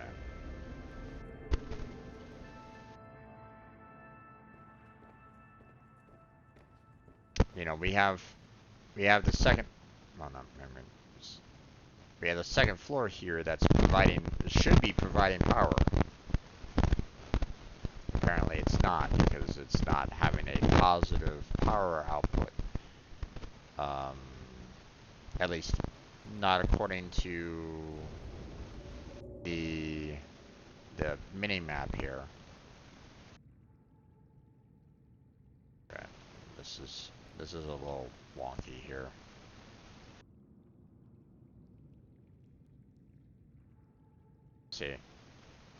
See the power status there? 0 out of 0. That's the second floor. That should be a positive.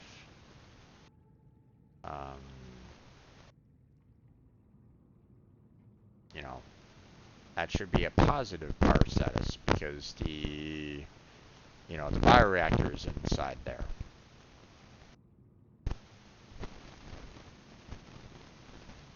Now we have a plus 0.4445 for the scanner room. How?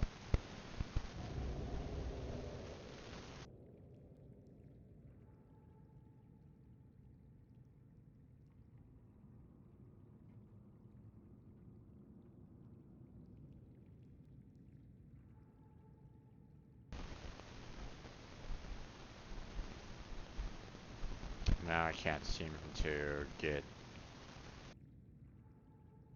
There it is. Oh, there it was. See, that multi-purpose room should be getting plenty of power right now. Also, it's not showing the foundation out there, so oh well. All it's taking in right now, according to this, the only power that it's saying that it's producing right now is for the solar power. And that's it. That's unfortunate.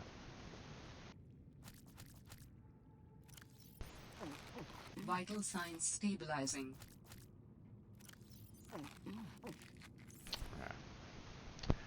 Yeah. Okay, so first things first. Let's see how this works.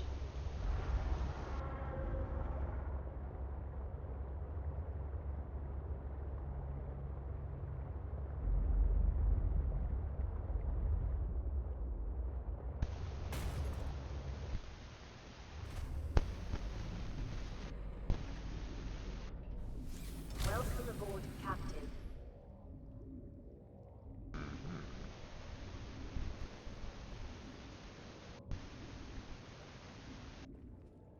I see. Okay. Interesting. Interesting.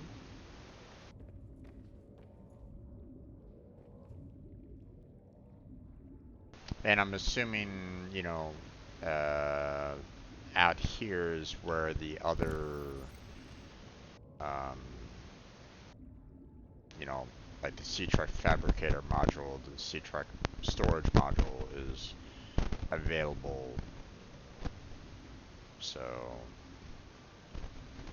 at least one would think. Okay. So now that we have yeah, we're gonna hold off on like doing like major like powers and naming and all that kind of stuff. We're gonna hold off on that for right now.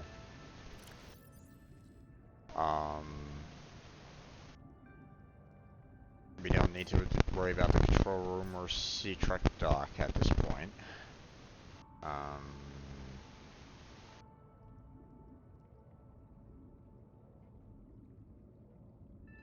So I want to build the prawn suit. So not quite remembering where I put the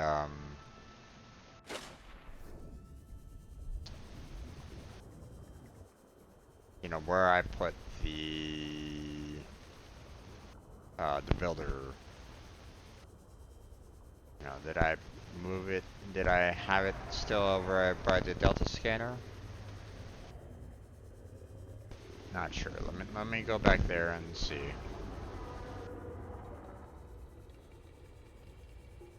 If it is still back there, then I'll go ahead and build the prawn suit. I'll put in the jump jets, which I found, which is nice. I love the jump jets. And then I'll move it back. You know, I'll move both the prawn suit and the builder over to the resource scanner.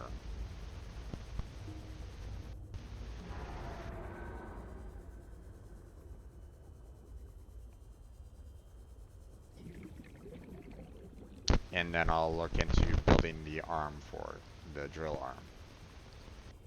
Now, I still want to get, I still need to find the grapple arm, because that's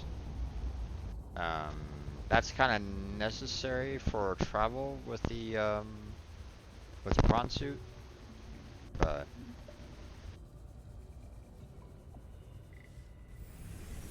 get some air. Welcome aboard, Captain. Now,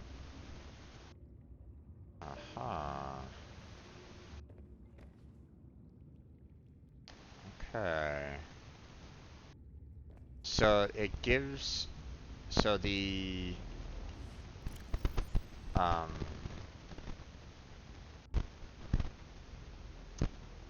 so the control room actually gives you a spot on where you don't necessarily need the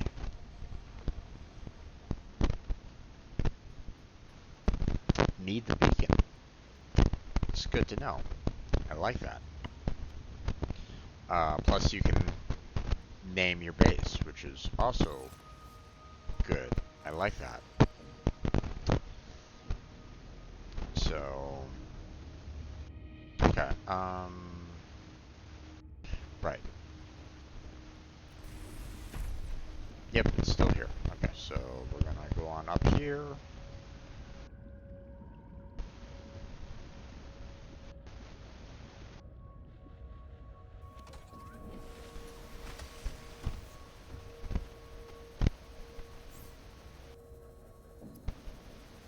There's the two modules, but we want the prawn suit.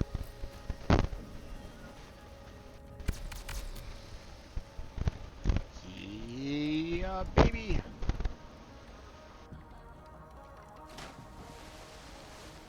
Alright. Got plenty of inventory space, so come here. Come here, prawn suit. Come to Papa. You're dropping even more. Can you stop dropping? Welcome aboard, Captain. There we go.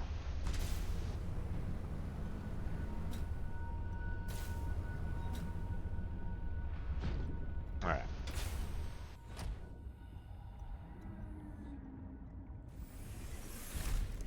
Now,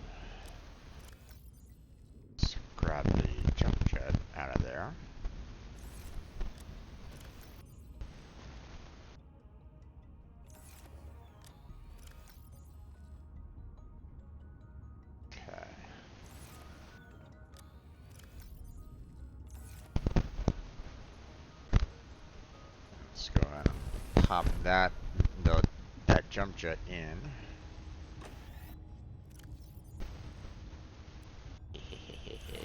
Yes, baby. Oh, really? 400 meters? What?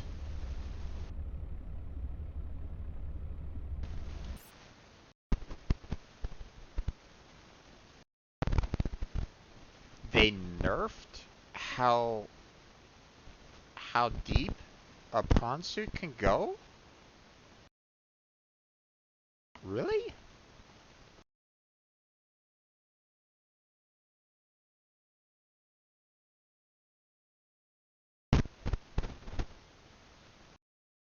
Please tell me that didn't get changed over from the they didn't nerf the prawn suit in the original, did they? Because they clearly nerfed the depth of the prawn suit in this one. Why, I don't know. That shouldn't be the case. That there should be no reasoning behind nerfing the depth of the prawn suit. You know, if the prawn suit in the first one can go, what was it, like, it was to 900 meters, I believe? Why is it 400 here?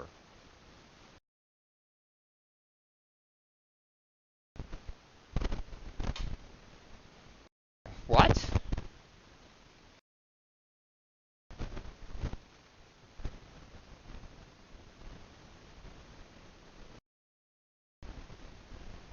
Uh, can someone explain to me why?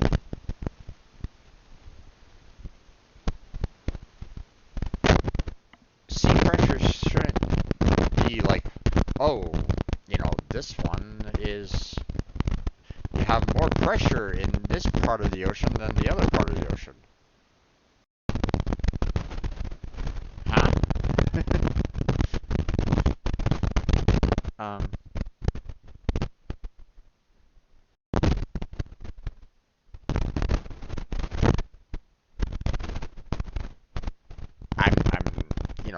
now I'm not a brilliant man, especially when it comes to physics, but something seems to be off with this.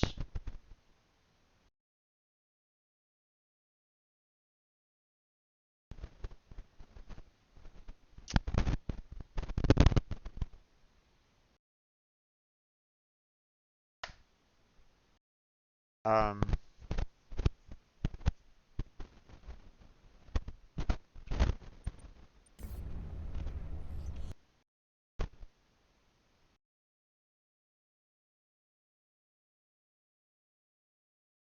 wait.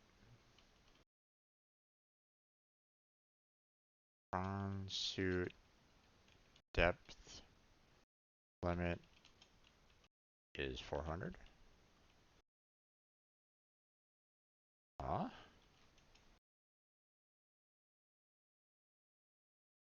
In the first game, it was double that amount.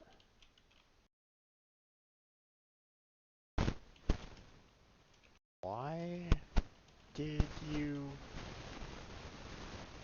limit the depths in this game? What are you doing?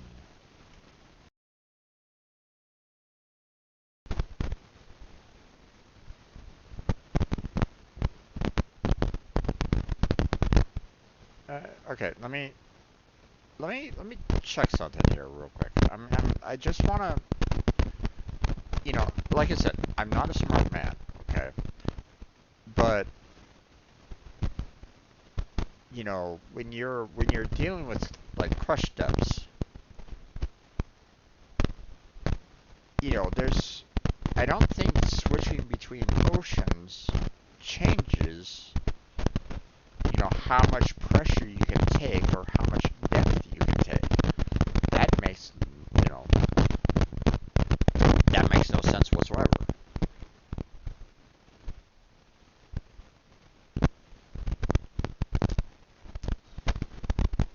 Um, does crutch depth change in different oceans?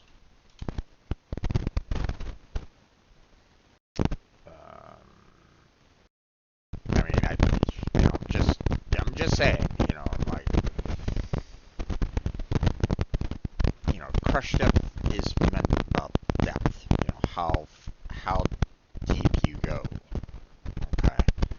Never have I heard about the possibility of like, oh, if you go to another region in the ocean, the pressure is even larger or something like that.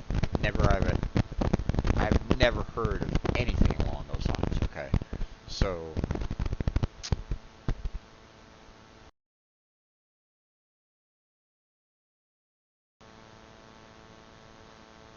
uh,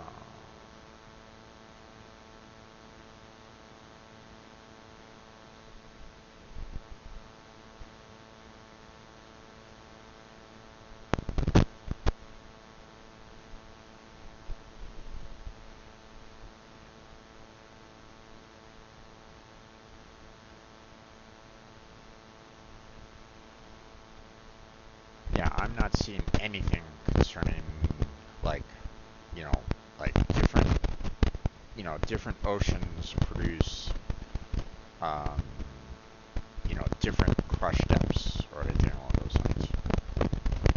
It makes no sense. Okay, so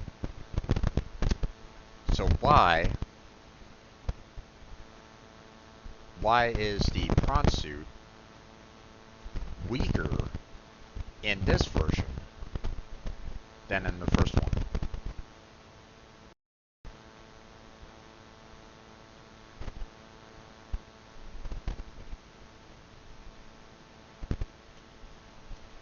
Why is the prawn suit weaker?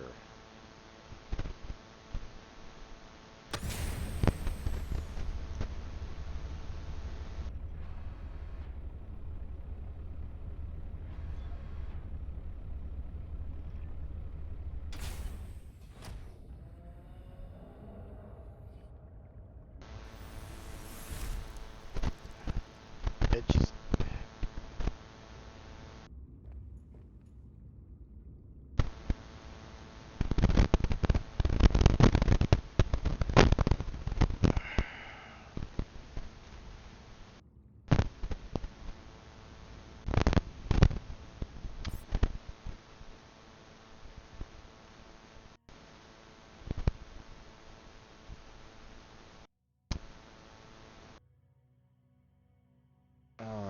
I really want to like talk with like Jedi right at this moment in time because I mean he's already played this game once and he's played this game before and it's like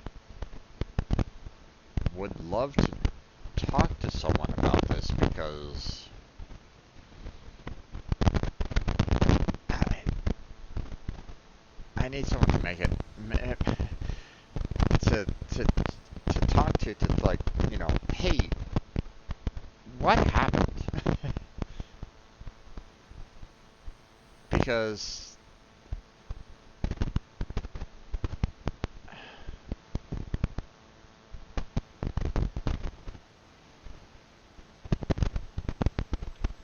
okay,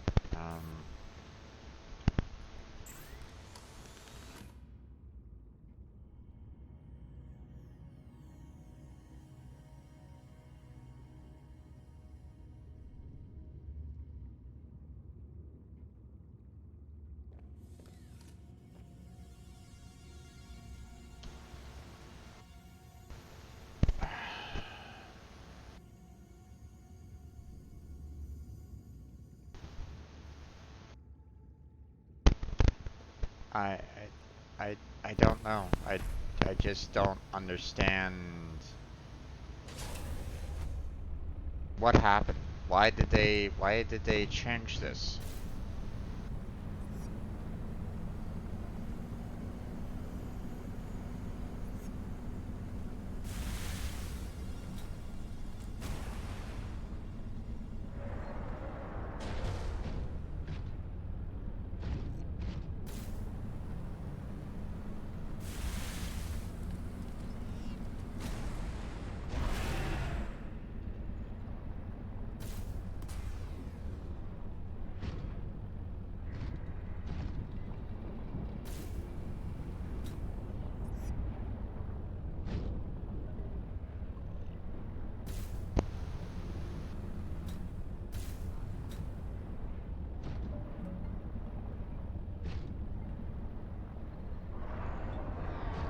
What? Why is my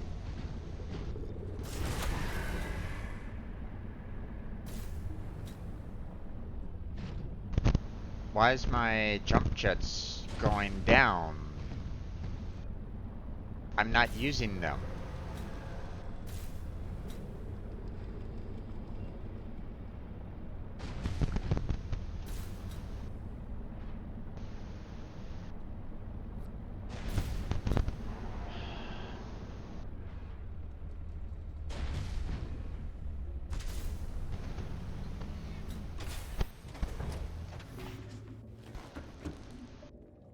What is going on with this game, folks?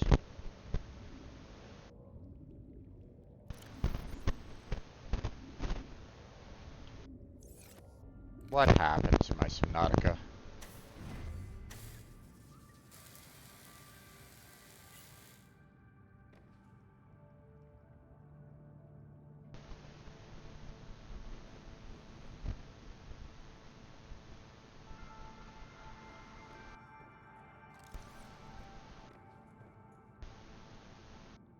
It used to be so good. I can't recommend this game yet. I really can't. Sure, they've added some nice little new features and gadgets and stuff like that. Sure. Great. But they've nerfed so much from the original that made it fantastic.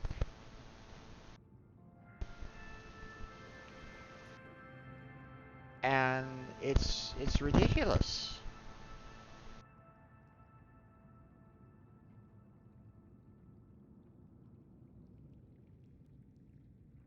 What happened?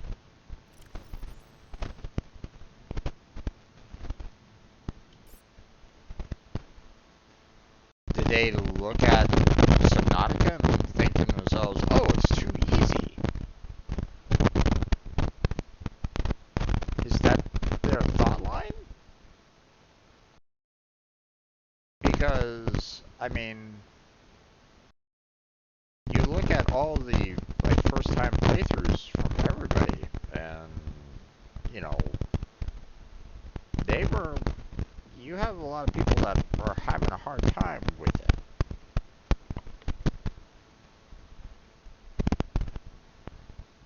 You know, you're still having people that are even scared because they are afraid of the oceans. I mean, and they're still playing the game because it's loved by everybody. This, I can't recommend this right now. I just can't.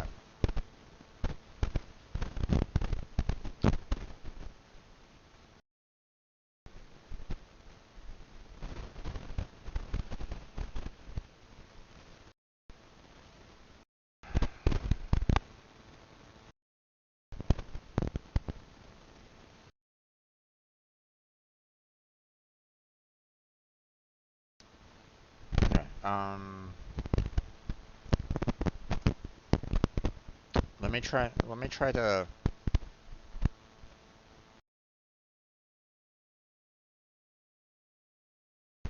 Um,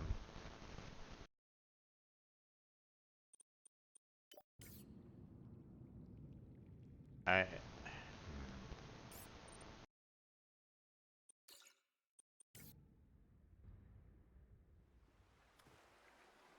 I want to kind of have some background sounds and stuff like that while I kind of discuss this a bit. Okay. Um. Here, let me.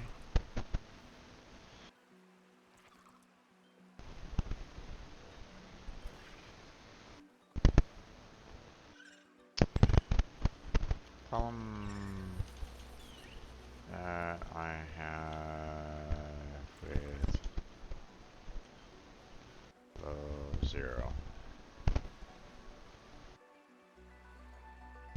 Okay. Um. I'm gonna change this around here a little bit because um.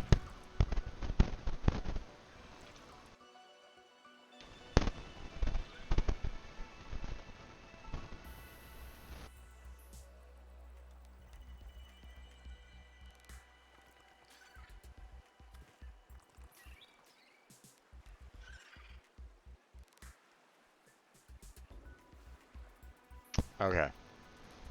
So I'm gonna, I'm gonna kind of do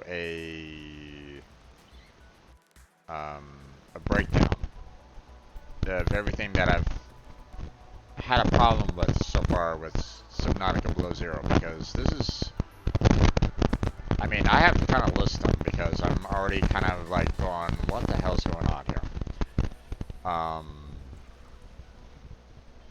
So, um,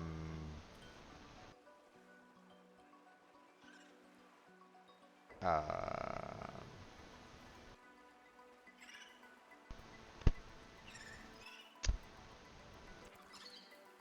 let's see. Intro area. Um, you were left out in the cold, and you have to run for um, shelter. Okay, so I'm bringing this up because that's what I was kind of having a problem with at the very beginning of this, right? Um, in the first game, you had, you know, sure you had the beginning fire, right? But then you were in a situation where, everything calmed down after that initial fire.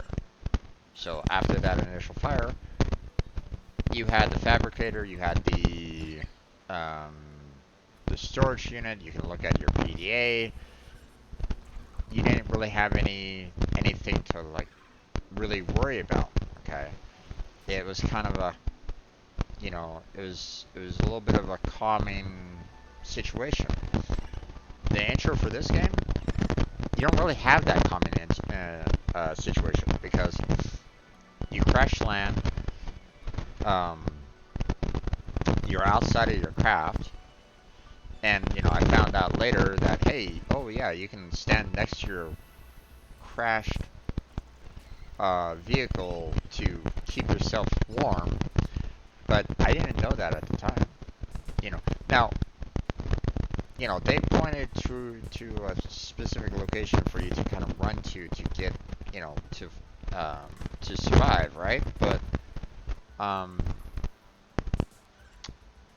but they put you in a situation where it's like panic, panic, panic. You have to deal with something like right now, you know, and hope that you can survive, right? The compared to the first, you only had a small time where you were dealing with the fire and stuff like that. For this game, it's potentially it's a lot longer. You know, You're out in the cold, you're freezing. Um, you know, um, you know, I knew the mechanics of Subnautica Below Zero because I, seen other players play it and knew about the hypothermia. But if no one ever dealt with that before, they'd be like, what's going on? They might be a little confused, potentially.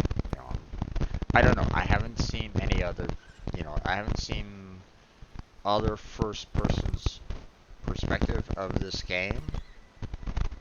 Um, so,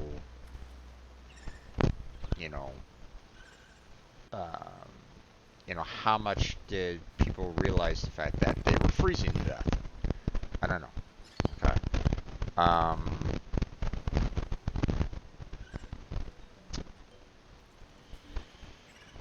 um, minor nitpick.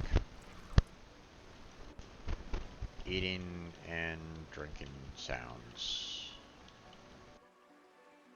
are too much. Minor nitpick. Very minor nitpick. Okay.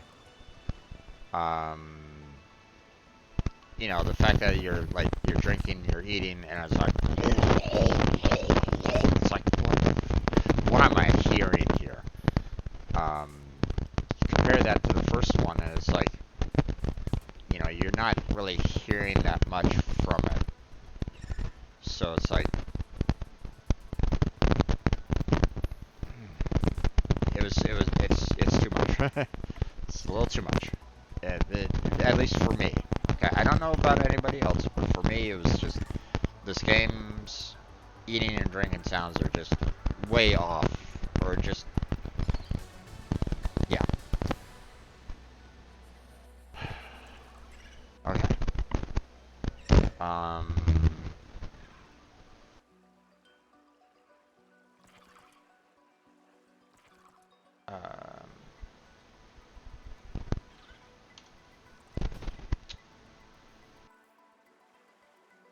um,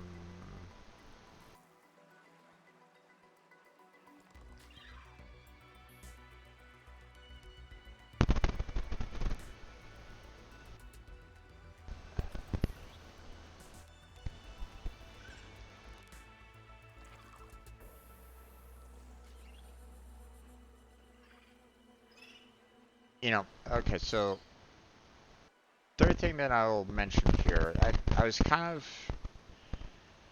I can kind of understand it, but yet at the same time, it didn't feel very strong, which is the, uh, motivations of the sister going down to the planet during a meteor. Haha. I'm misspelling meteor wrong. Haha.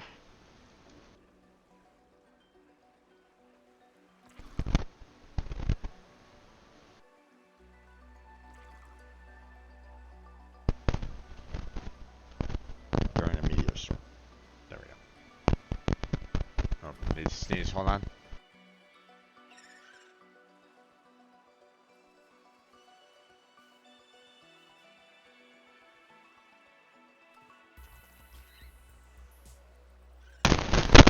Okay.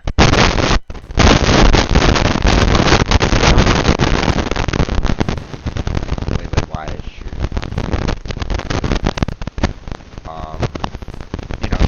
She made the thought line that, she's trying to stay out of Altera's radar and search for her sister. So, okay, well, here's the thing. Given that she did make it down to planet side, right? If everybody else on the team was still alive, they would still be able to, they would still be able to, once that pod reaches down in the ocean, they should have been, should have been like, or something like that. Or something along those lines in the planet, on the planet. I mean, might be deviating the old Ultra signatures from the island in the first game that were dilapidated. That Altera can't, find her little escape pod Jackson air thing. Once it landed, it's like the thought line just is like, huh? It makes no sense. It makes no logical sense. So that's why I'm like, I looked at that situation, I'm like going, okay, sure, you're trying to avoid being detected during this random meteor storm that luckily we're able to get to, because there's not been another meteor storm, by the way. Or at least nothing that we've really seen. Maybe there has been, I don't know. But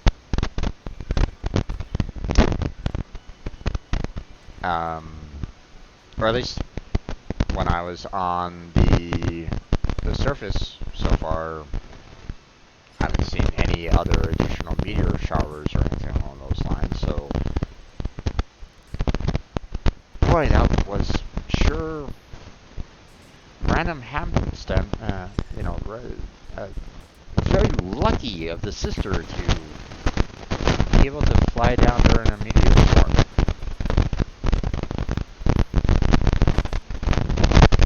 I mean, what would have happened if she didn't have that meteor storm to fly down through? Wait months, years for another one to come around? So she's gonna be like putting up in space going, I gotta wait for a meteor storm.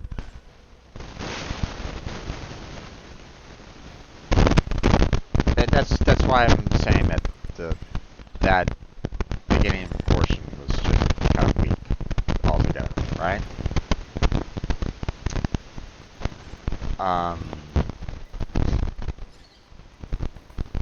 Okay, so I want to preface this that this is my problems with it so far, okay? I've barely even touched the surface of this game so far, okay? So I know that there's a lot more for me to get to. So I understand. Just dealing with this isn't giving me like high hopes. I'm getting the exact opposite.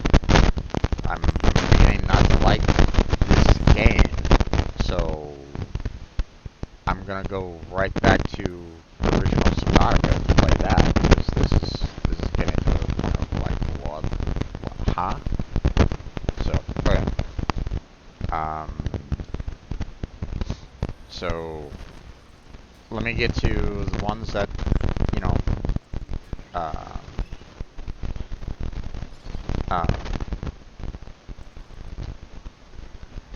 okay.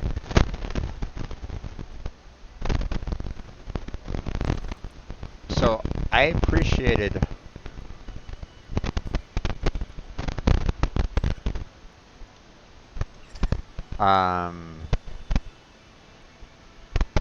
I appreciated the different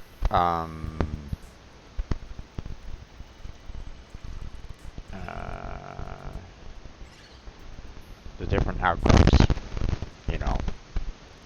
one outcrop for copper, one outcrop for lead, one outcrop for silver. I actually appreciated that. I get that,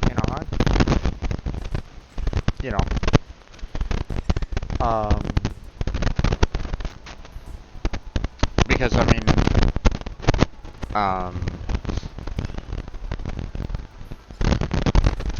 one would think that, material that you need is going to be kind of, or like maybe different stone kind of forms around the material that you're looking for differently, right? Why each of them have titanium inside of them as well, that's a bit, like, odd. But I mean, I still kind of appreciated the outer layer of them, so I didn't mind that.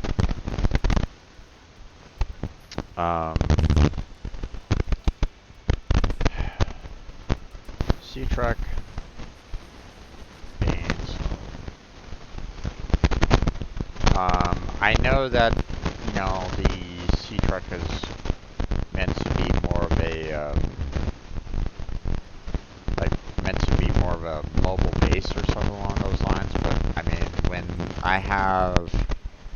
when you have even the most basic of sea creatures coming up and taking bites out of it,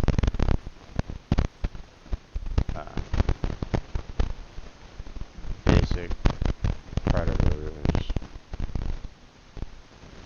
are able to take bites out of it. It really doesn't, I'm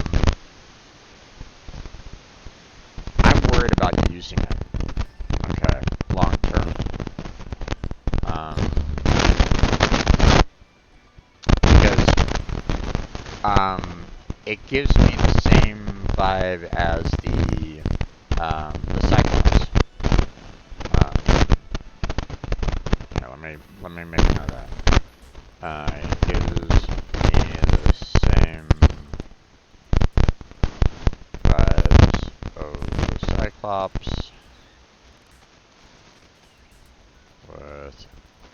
without the protections so far. At least with the Cyclops, I'm not getting attacked by the miners, the sand sharks, the stalkers, or anything along those lines. Okay, the only ones that are interested in the Cyclops are the larger Leviathans. So at least the Cyclops wasn't getting eaten every single second by stalkers, sea sharks, and so on and so forth, right? So I mean, that's great, but the sea truck doesn't have that, so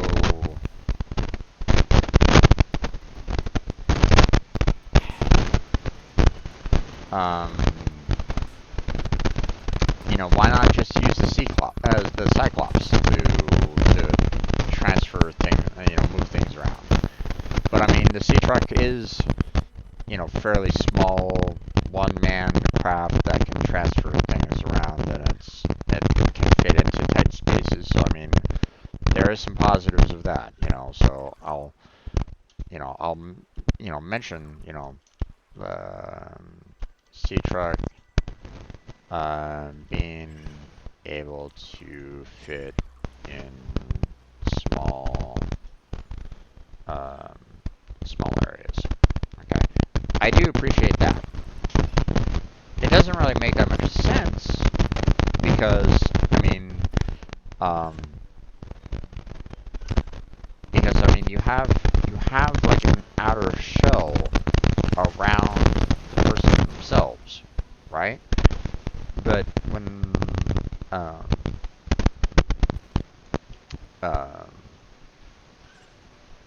but it doesn't make sense due to overall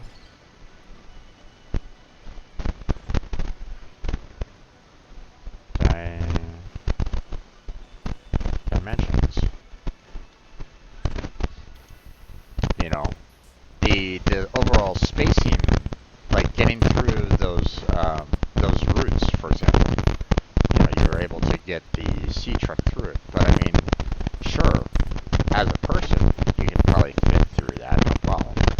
But the sea truck, you know, um, that didn't really make that much sense. So, but I'm not really liking the sea truck that much. You know, give me back the sea moth. At least I can outrun predators.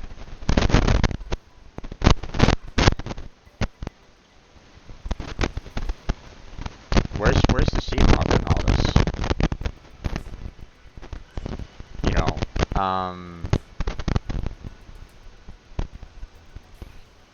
here, let me look this up here real quick. Subnautica sea moth.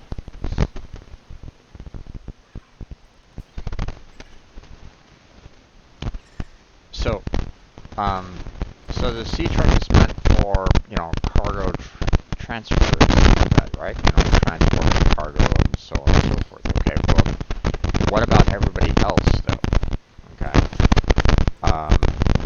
Why haven't I seen a single sea moth available yet? Right? Let's see.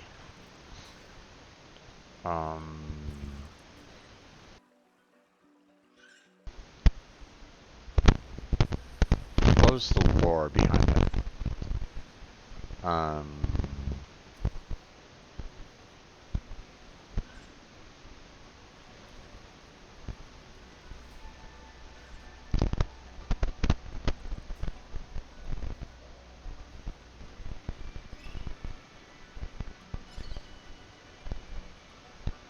Because it used to be,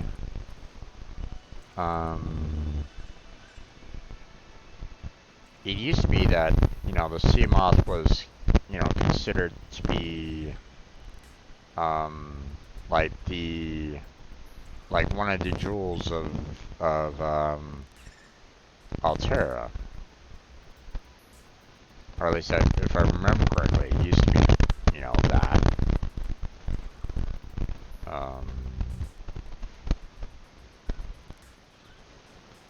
Just because of how versatile it can be.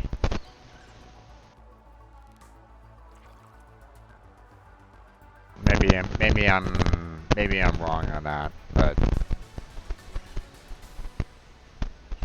I thought that was like the what the sea moth was kind of considered.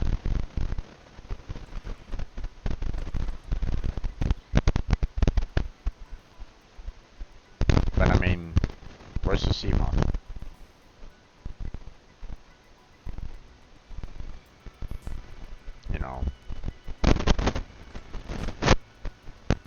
It's gonna be a lot faster and a lot more maneuverable than the sea truck.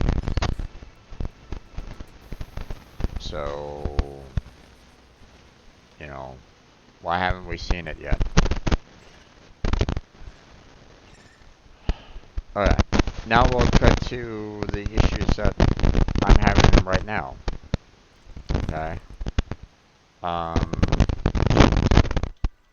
Power is not being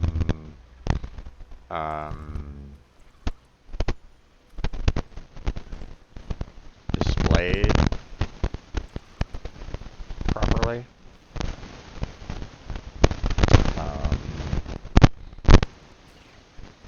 Bioreactor not supplying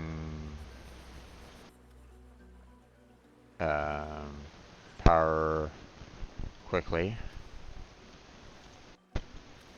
or at all.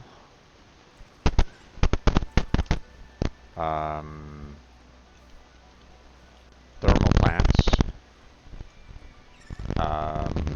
aren't showing high temperatures next to a lava vent. Thermal plants aren't supplying any power to base.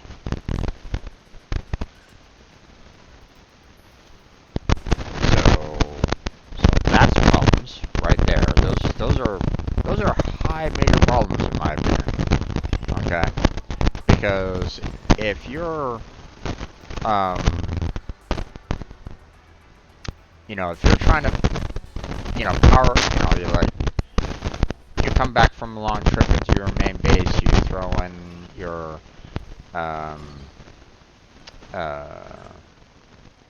you put in your sea truck with all of its modules and so on and so forth, and it might need to get repowered on all that jazz, right? Maybe the modules need their own additional power as well, right? So you're talking about a large amount of power. You go to the scanner room, you activate that, or maybe it's already been activated. You throw in a lot of the power cells and batteries to power them up, and suddenly you have all this rain of power in your base, and your bioreactor and your thermal plants can't handle that.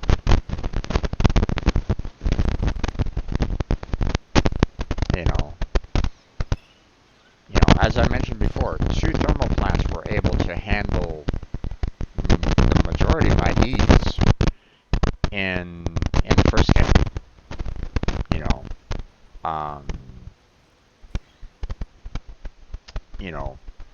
Um, I had a base down in Lost River that had typically 1 to 2 thermal plants, and it handled everything that I really needed for all of my work, in the deep oceans. I don't use the Cyclops. I hated the Cyclops. I found it to be too slow to handle the dangers of the the Leviathans that you face down there. I didn't bother with it. So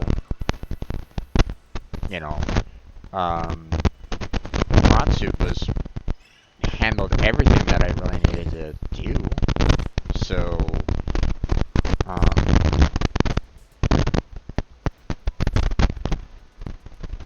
but power is just not working in this game at all, and that's a major problem.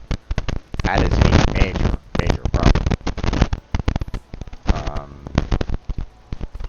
Prawn suit with 400 crushed it. What the hell is that?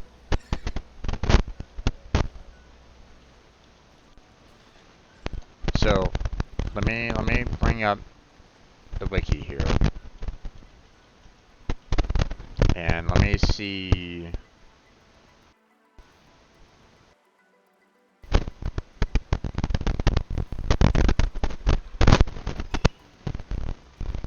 Suit Subnautica. Hull integrity.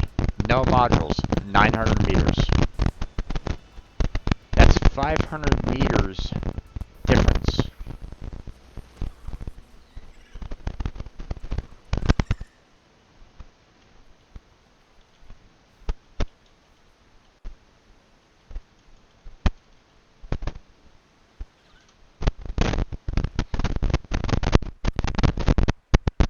What happened to the 500 meters? Why is it suddenly in this particular area, in this particular game, crush depth changed? And don't give me this, oh, you're dealing with,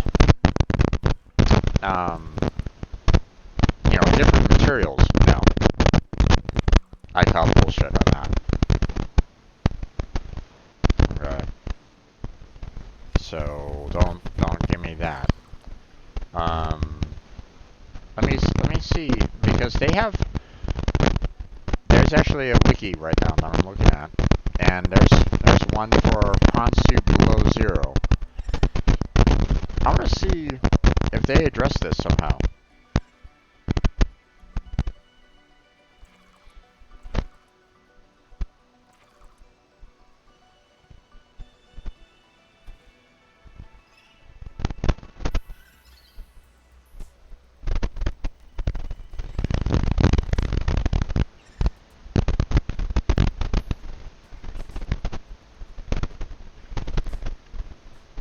It's not even showing the depth in the initial chart here. That's scary.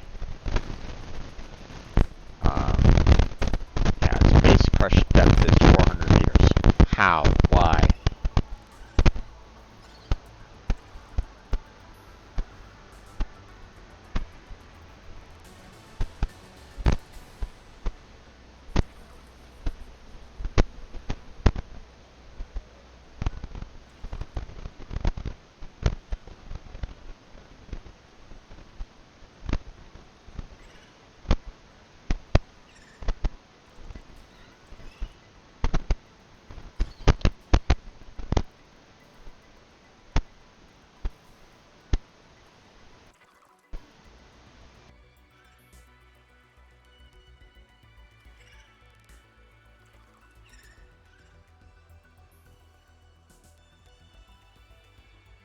Prawn suit is the only vehicle from Subnautica to return to in below zero? Really?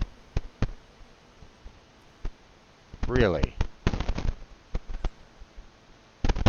Now, I can understand the Cyclops. You know, personally, like I said, I didn't care about the Cyclops. You know, it could go away. But the sea moth is completely ignored?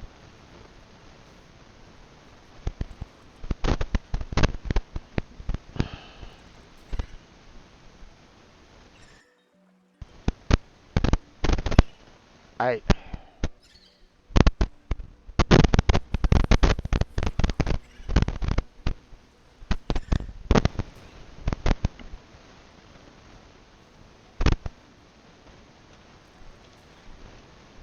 Why?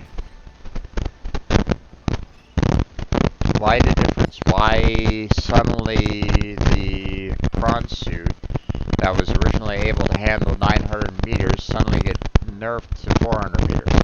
That makes no sense. Why did you change it in game? You're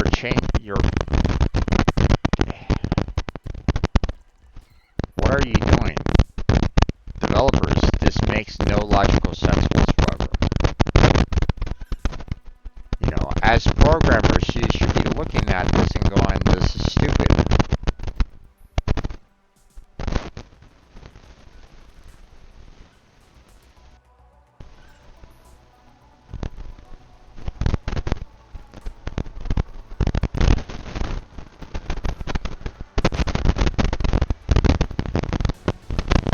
I just...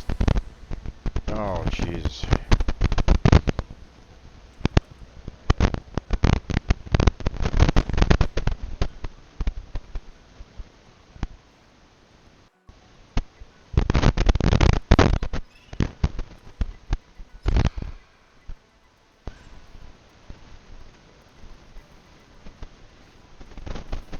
There has to be, you know, obviously there has to be some reasoning behind it, because otherwise, you know, or some stupid reasoning of theirs to try to do this. You know, this makes absolutely no logical sense whatsoever, guys. You know, and already I'm looking at this and going, okay, what the hell happened to Subnautica?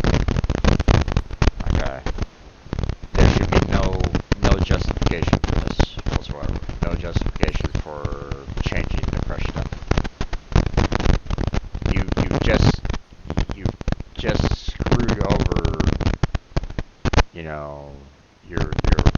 any attempts to reduction, or not really reduction.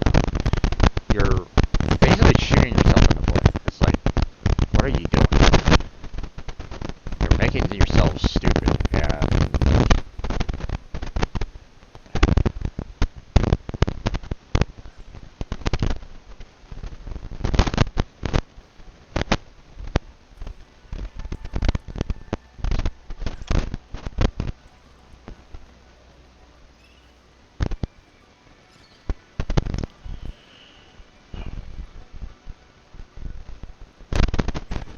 okay.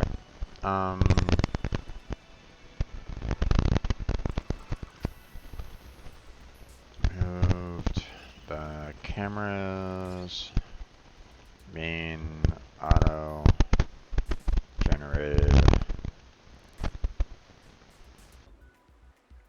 Yeah, sure. For scanner rooms. Actually, I actually liked that part of the game because if you needed a camera for a scanner room, you had to make one. I appreciated that. If you needed a camera, you had to make it. Because at no time in the first game did I ever lose a camera, to be honest. Now, they were typically stolen by the stalkers. But I don't think there was ever a time where I, like, ever broke a camera. You know. So I was never really that concerned, about, about the cameras. I mean, because it gave you two automatically in the original. So I actually liked that change,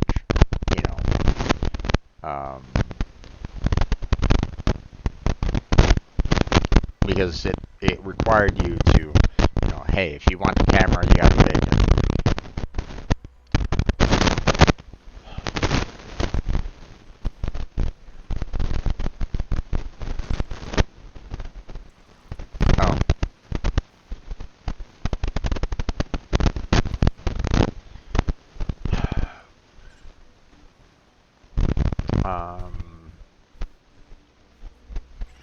How are you able to build a structure on land?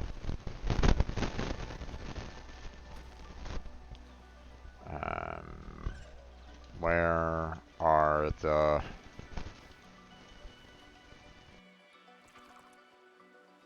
walkway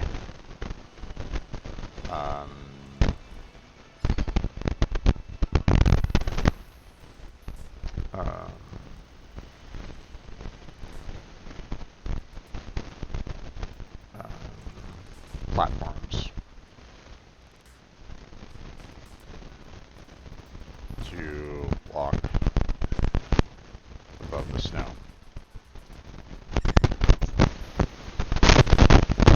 Where are they?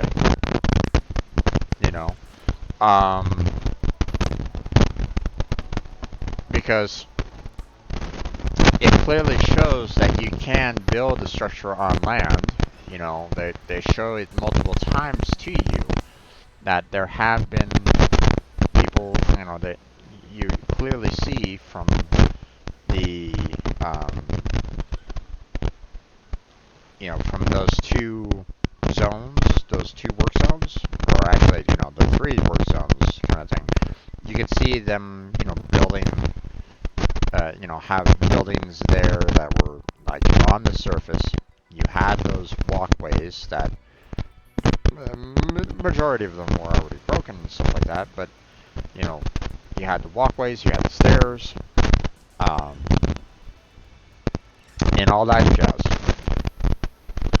But yet they haven't given that option to us, so we can't necessarily build anything on land at this point. Why not give us that option? what happened to those? Why can't we build those? So, you know, uh, so that's, you know, that's unfortunate, you know.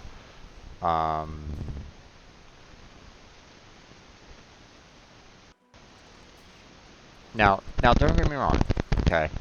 With I know that it would have been really difficult to try to do that, okay? I understand that because, I mean, um, the way they have the structures, okay, it kind of snaps into certain like zones, right? You know, it's not smooth. You know, it's not like a smooth transition. You know, you look at, you know, you're trying to build like the multi-purpose room, right? And it's like in zones, right? You know, it's not like a smooth transition to build something with a multi-purpose room or anything along those lines, right? So, um, so with the snapping, with the little zones that you have, you're like forced to be in, right? It would be very difficult to kind of create those walkway platforms and the stairs on snow, because then you would have to be like, oh, okay, well, if I wanted something on the snow, I would have to first like build the stairs, build a walkway platform on top of it, and then build the structure after that. Otherwise, it would be a little weird to um, try to construct, you know, something on land, right? Um, so don't get me wrong. I understand that, you know, trying to build a structure on land would be difficult. I get that. But at the same time, you know, they're talking about the possibility of you kind of exploring land. Well, with the um, you know, the caves can only shelter you so much, kind of thing. So, you know, uh, it'd be nice to be able to kind of build something, you know, far from home, on land, to handle that kind of stuff. But they're not giving that to you. So, I feel like that's kind of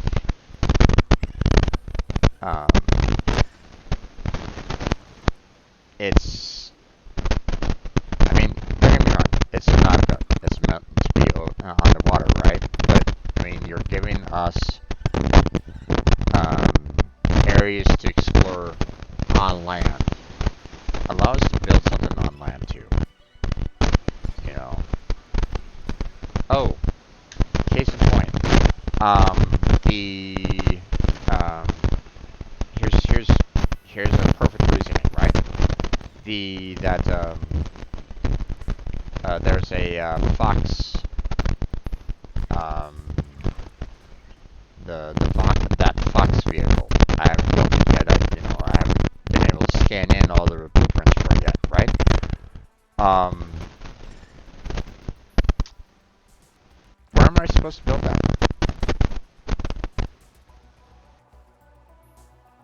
So you're not giving me any of the structures or anything along those lines.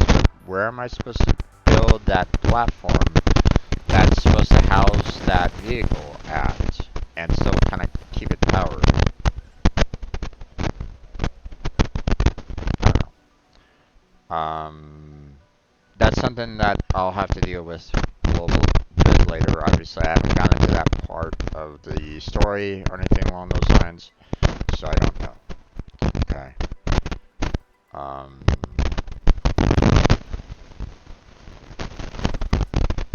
they're not giving you um,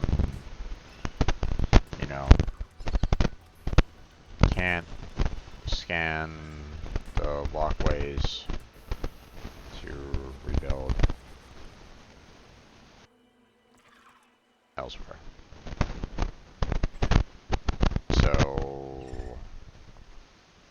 So that's a problem I find with this.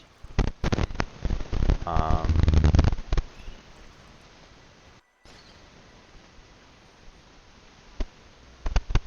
let's see. What else did I have a problem with? Um,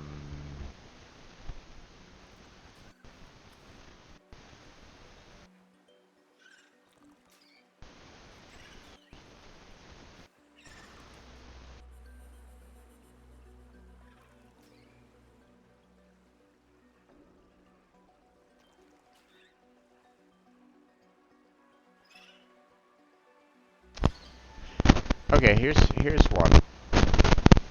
Here's one. Here's another. How can caves keep you warm?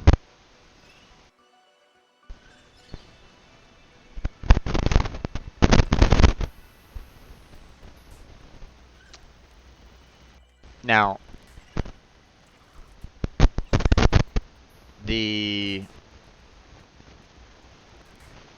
okay.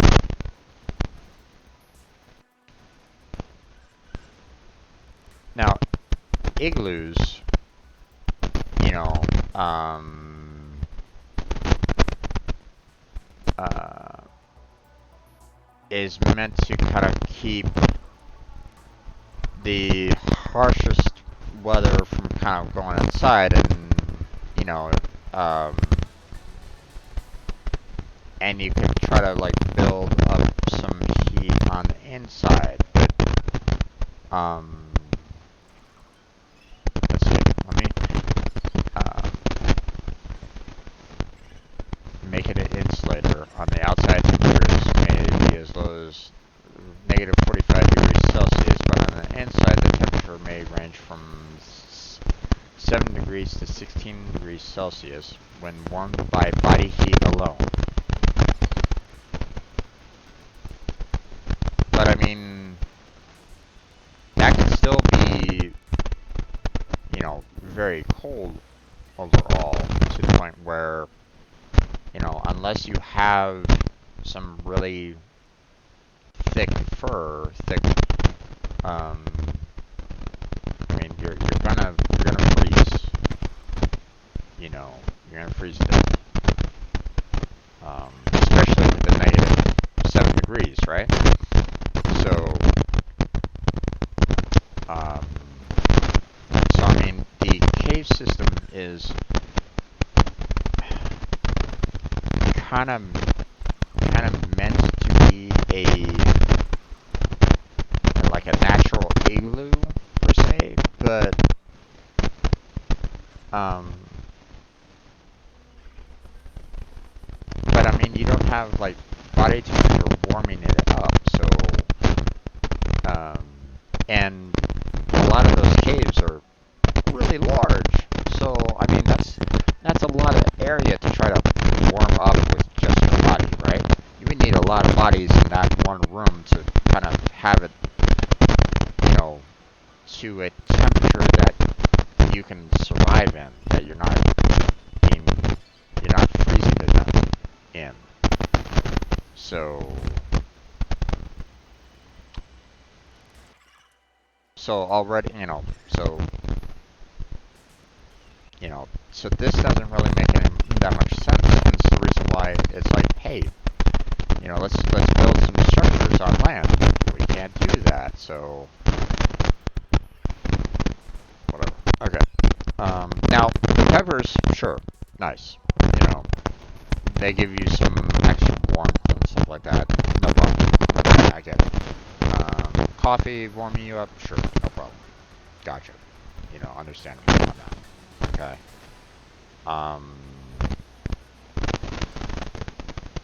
But I don't know. I find that to be a stretch, you know.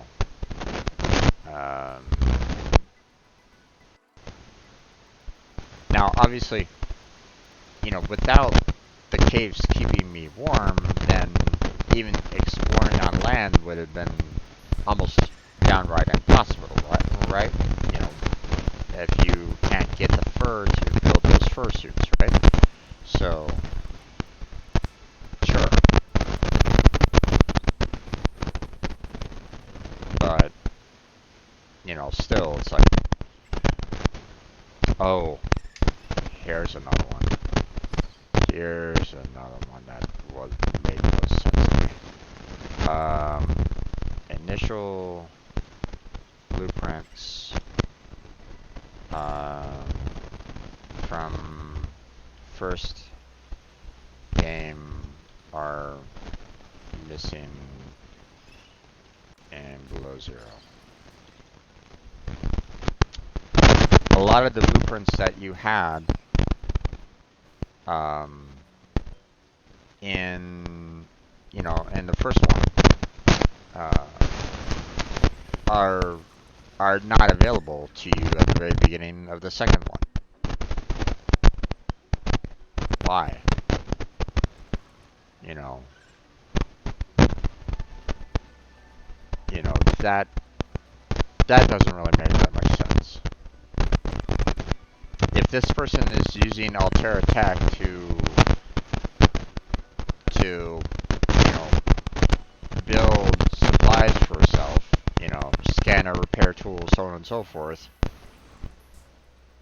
what happened to her initial database as well?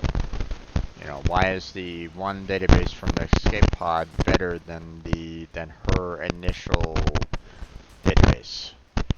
That doesn't really make any sense, right? So, huh?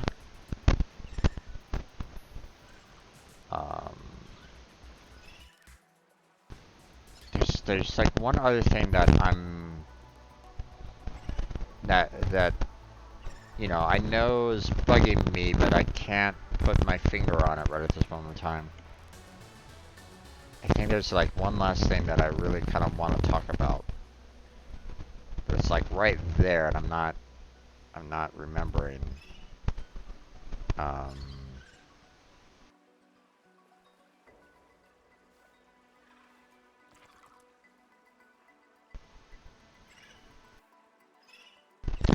Well, there's one thing that I can talk about. I don't know how she spells her name, but no.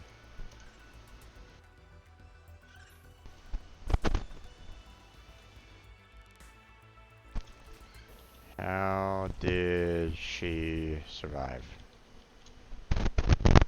Now, obviously, I haven't gotten to that part in the storyline, so I'll eventually get there. Okay, but when both the father and son died, you know, father from lack of air,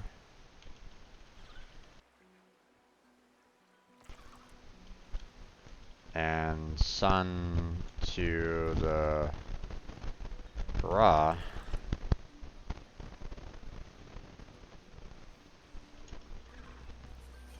How did she survive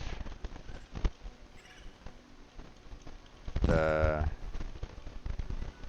deadly virus that was affecting her too?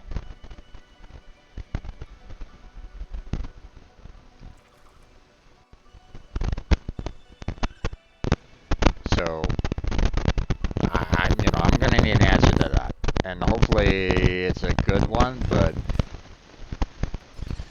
based off of everything that I've seen so far, I don't really have a lot of high hopes right at this moment in time, there, folks. I've barely got into the full-on story, or at least it feels like I haven't gotten through the full-on story. So yeah, I'm a bit worried about this. Um,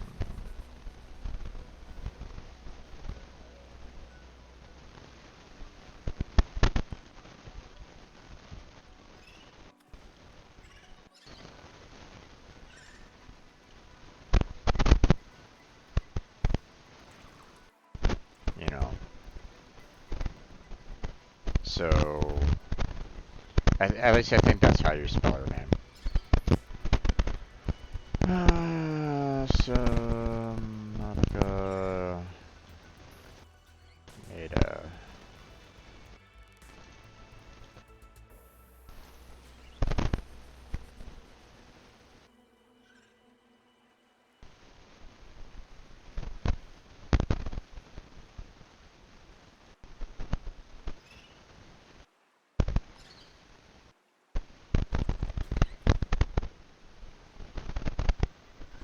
That's how you spell her name.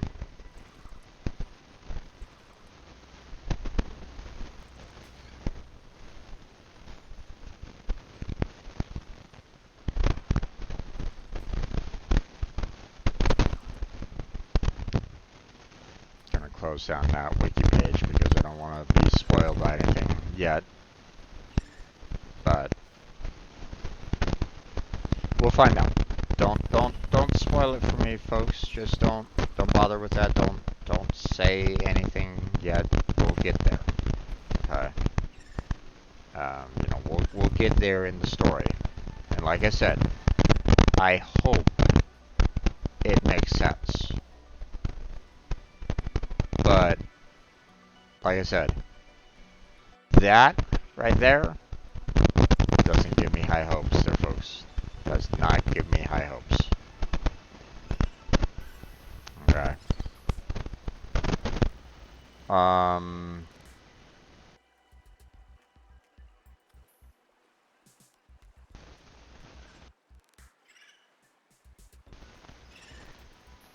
Let's see. There's one, like I said, there's one last thing that I wanted to kind of talk about that I wanted to touch upon.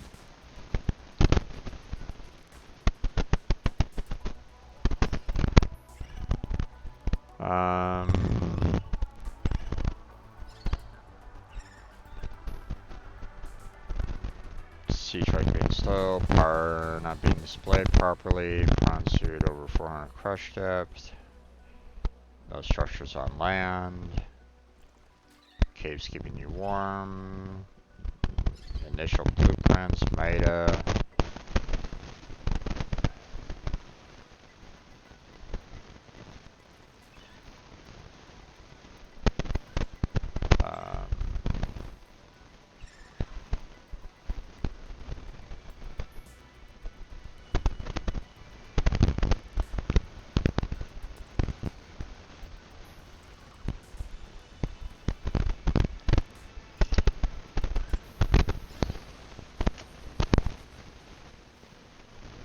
What am I missing?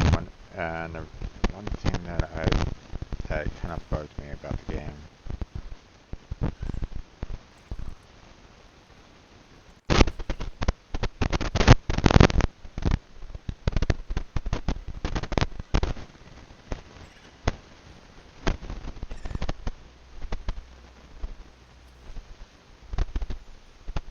And like I said, this is so far. Okay, like I said, I haven't gotten to the end yet on this. Okay. I'm already having issues with the game. It's,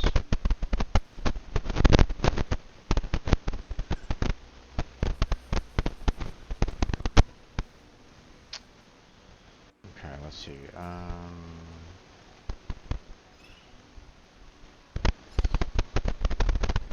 Trying to remember.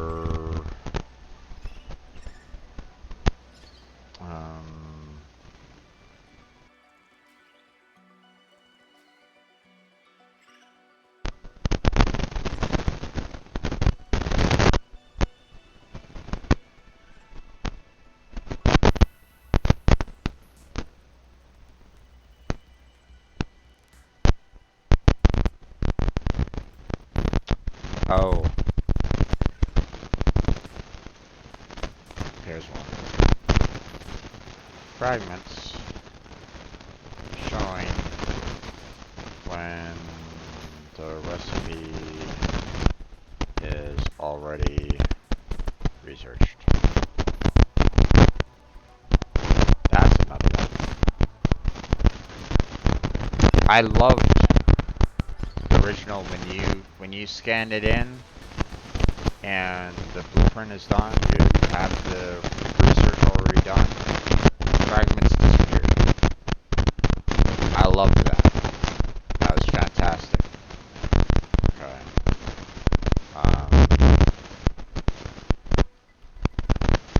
What I liked, data boxes are no longer showing up at the question. That's the one thing that I really wish that they would do on the first one. Get that particular change in the first one, please. That would be fantastic. The data boxes are no longer showing. That would be fantastic. I love that in the original.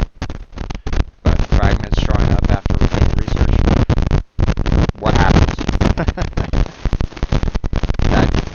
that shouldn't be a thing. You shouldn't have to worry about it.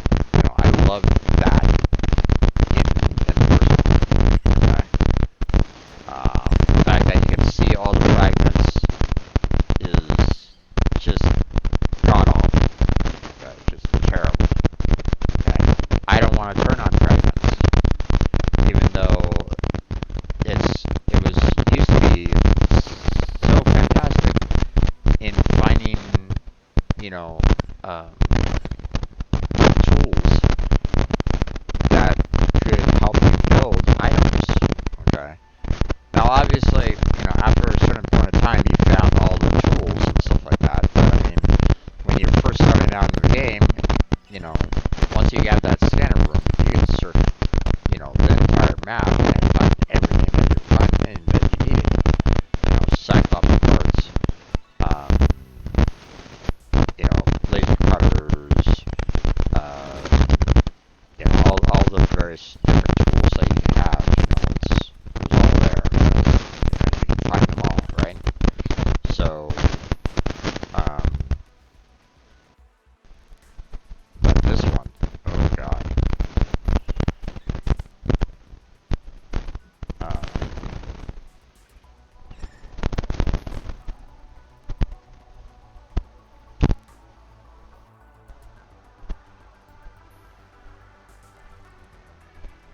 Let's see. Oh, I know. I know the one thing that I felt like I was missing out on. And I believe this is like the last thing that I have in that, well, not necessarily nitpick on, but walking, even in your own base structures, has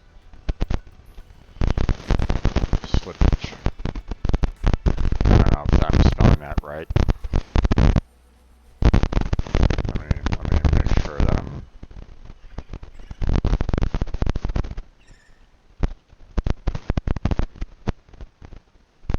Yeah.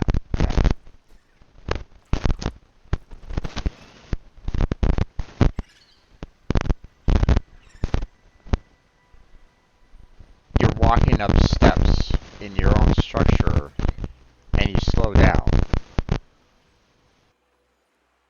You didn't have that in the first game. You know, first game had no slowdown when you're going through your own base. You know, the only time you ever really slowed down is if you had the bulkhead doors blocking the path and you had to open them up. You know, I've never really remembered any time where you were ever really slipping anywhere in the first game.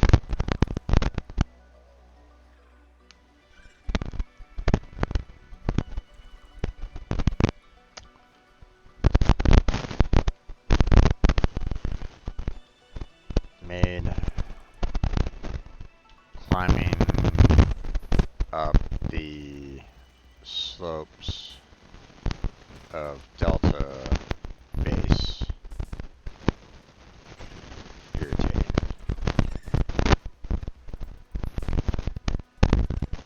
Just walking up the paths, you know, and you're suddenly like stopped because you apparently can't get up, what, barely a foot or something along those lines. It's like, what the hell is going on with this?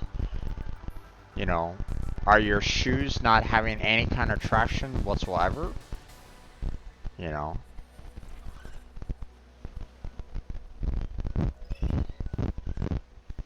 Hey, guess what?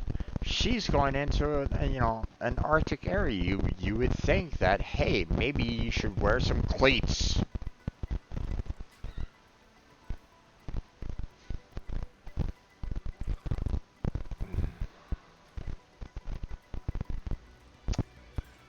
Okay.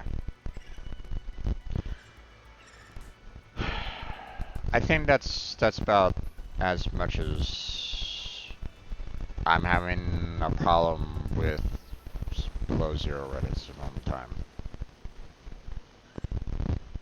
Yeah, that's apparently I made some grammatical errors here. No, I don't want to.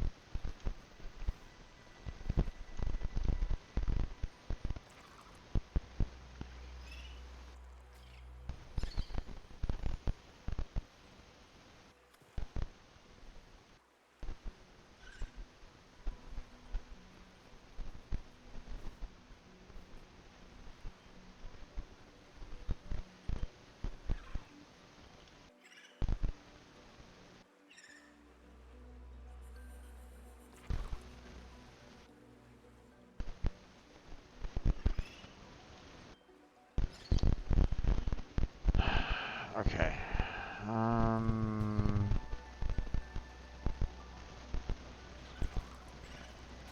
No,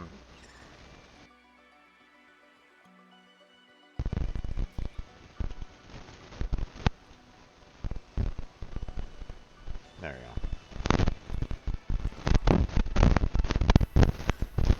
Alright, so that's it so far.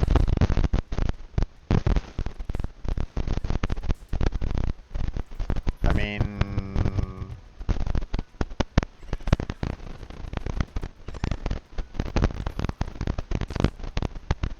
I don't think I have any, like, additional problems right at this moment in time.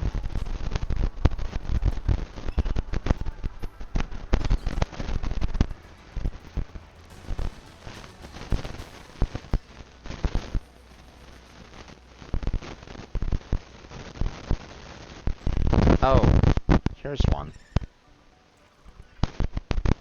Oh, let's forget about this. The grabbing vines deep underwater.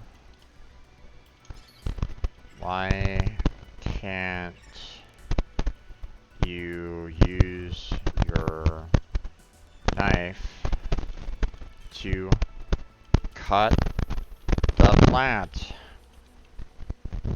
So, you know, it grabs onto you, right? You have your other knife in the hand, in your hand, right? And you know, you can use your right hand to cut something off. Okay, you had that in the first one, right? You were able to cut the blood leeches from the first game. Why not here? You know, it was a simple cut with for the blood leeches. You know, cut them off and you're done, right? Same thing for those plants, or at least it should be. But no, it was like you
So I don't know. I don't know what to say about this.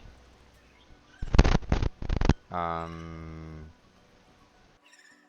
mean, if I'm having a problem with this already, with these many problems,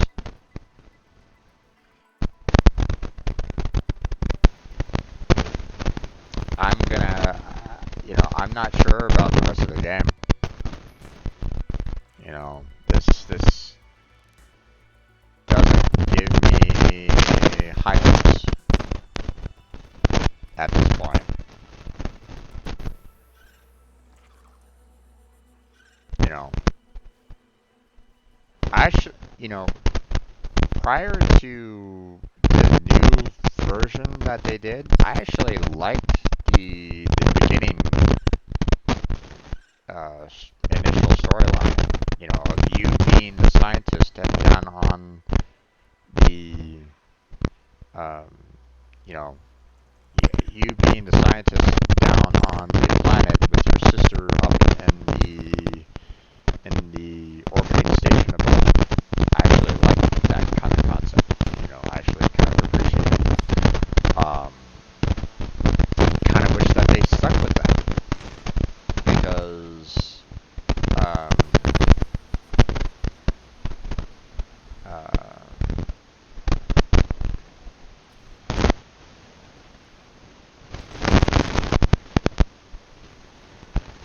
okay. Here's another thing. Okay, we haven't, like I said, we haven't gotten there yet, right?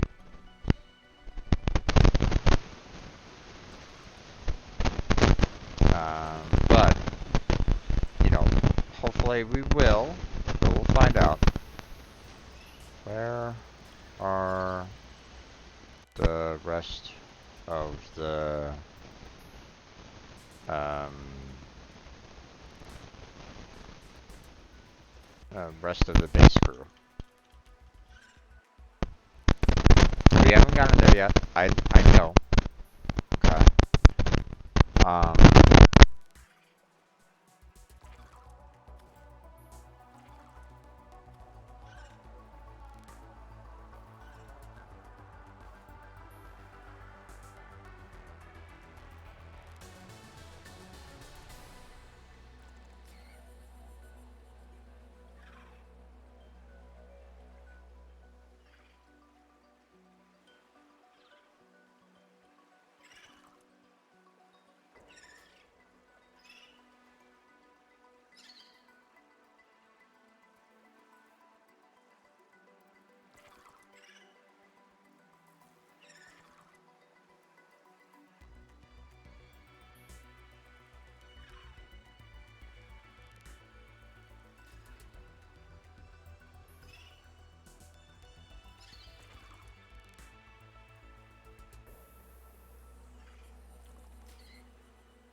outside, much like everything else.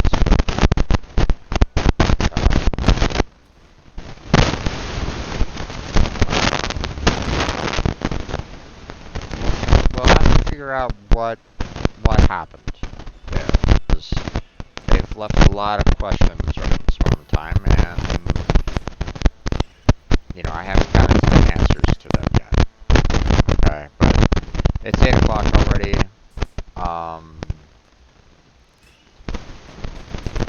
We'll have to continue this again next week. Um,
bronze suit.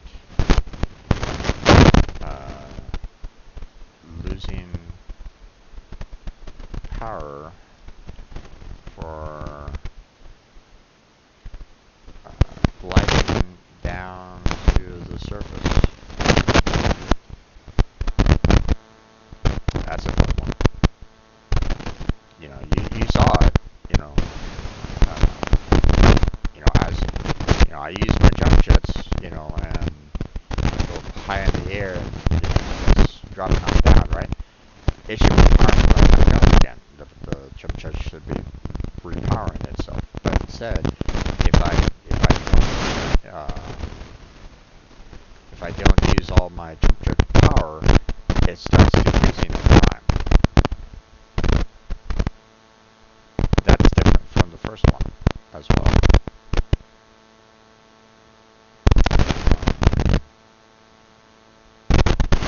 Actually, hold on, let me.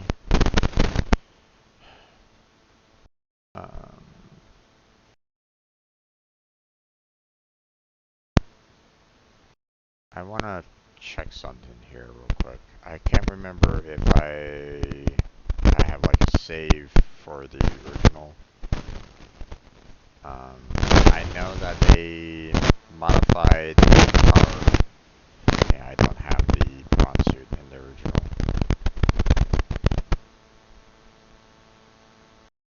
I'm gonna have to see. I'm gonna have to kind of check if they nerfed that as well.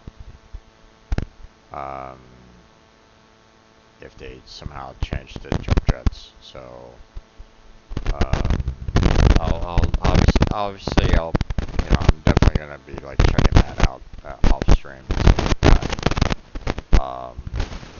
But yeah, this is.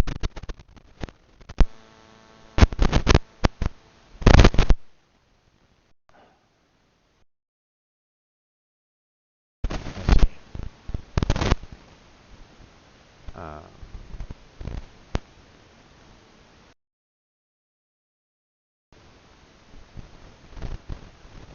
how many lines have I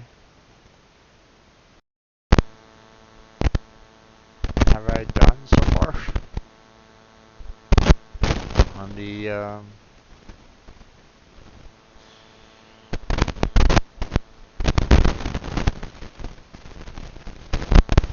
I basically filled out easily half the page of problems that I have with Subnautica. And that's just barely even touching the surface from the game so far. So I'm worried about the rest.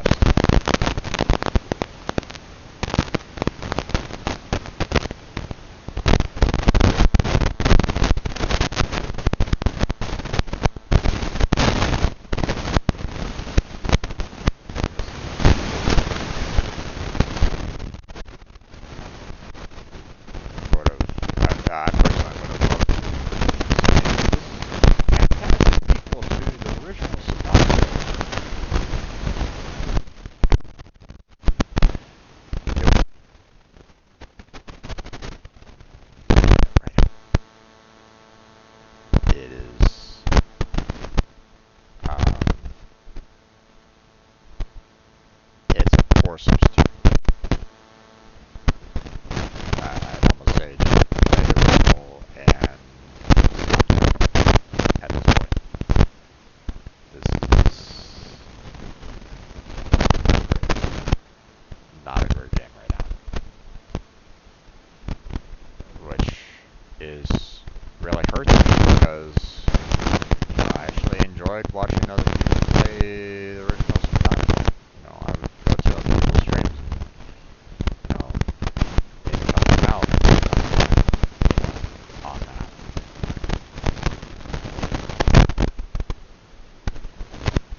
absolutely crazy right at the moment.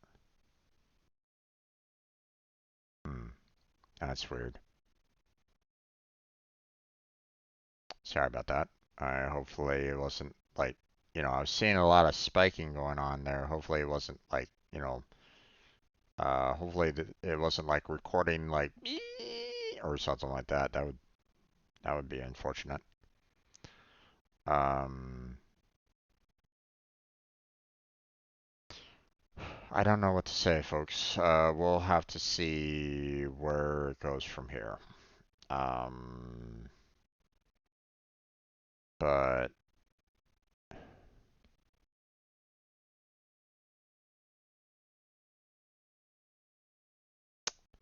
um, but this, you know,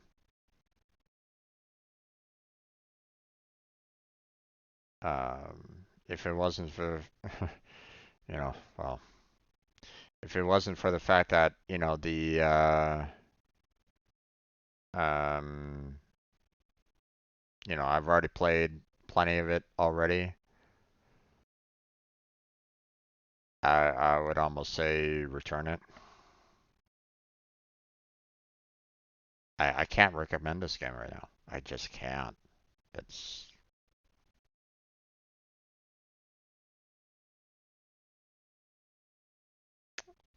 it's just not. It doesn't come close to the first one in terms of gameplay. At the very least, gameplay. I mean, story-wise, for the first one was like, okay, not much story was there per se, right? So the second one, has an interesting story so far. It has a lot of voice actors, which is good. Appreciated that. Um, definitely, you're definitely feeling like you are um, exploring a base that had like multiple personnel there, and that you would, um, you know, uh, you're seeing all their PDAs and stuff like that, and okay, that's interesting. That's helpful. But what happened to everybody? We'll have to find that out. Okay, we'll have to figure that out. Um, so that I think.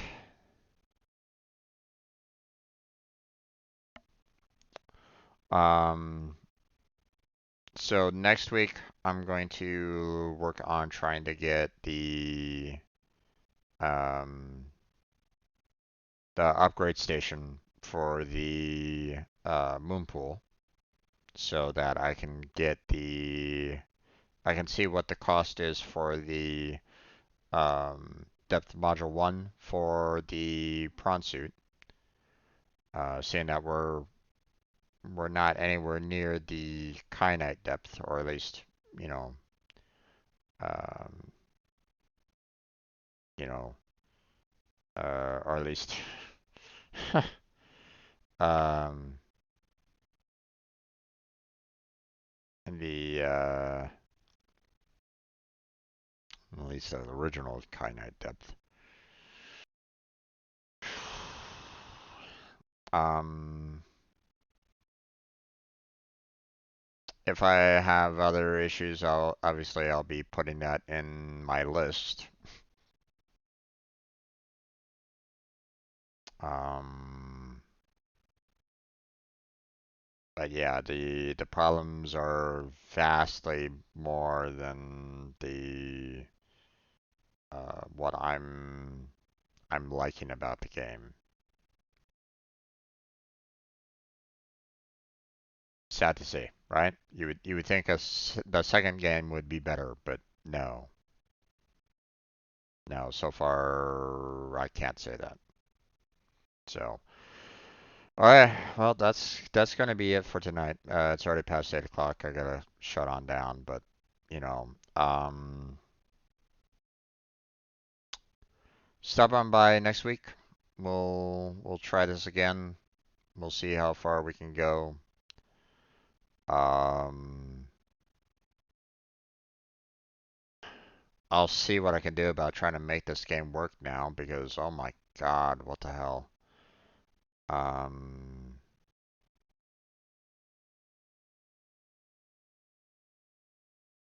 so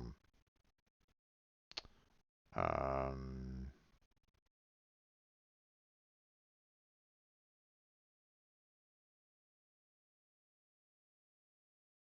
I'm hoping that they can do you know, they can see my complaints and you know, find out what the heck is going on because that's problematic. Hopefully they can fix it. Um, because it makes no sense whatsoever otherwise. Um, the first one did a much better job in power levels based off of what I saw. So, but yeah, okay. So, all these streams, all these videos are eventually uploaded to my YouTube channel, so feel free to check that out if you like. Got a link down below on my Twitch about page for that. I also have links to my Discord, my Patreon, and my Twitter account down below on my Twitch about page, as well as in the description of my YouTube videos. So feel free to check those out if you're interested in that. Um, um, Maybe I'll post a link to what I'm not liking about Subnautica Below Zero on my Discord, so people can kind of look at it and review it again. Um, and most likely it's gonna get larger there, folks. So be prepared for that. Yay!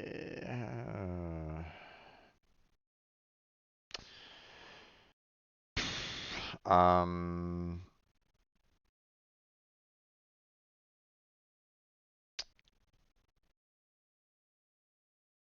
oh boy. I haven't even gotten into the traveling along the snow using that little snow speeder craft.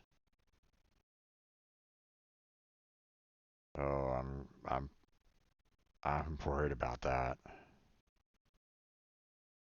You know, how much, you know,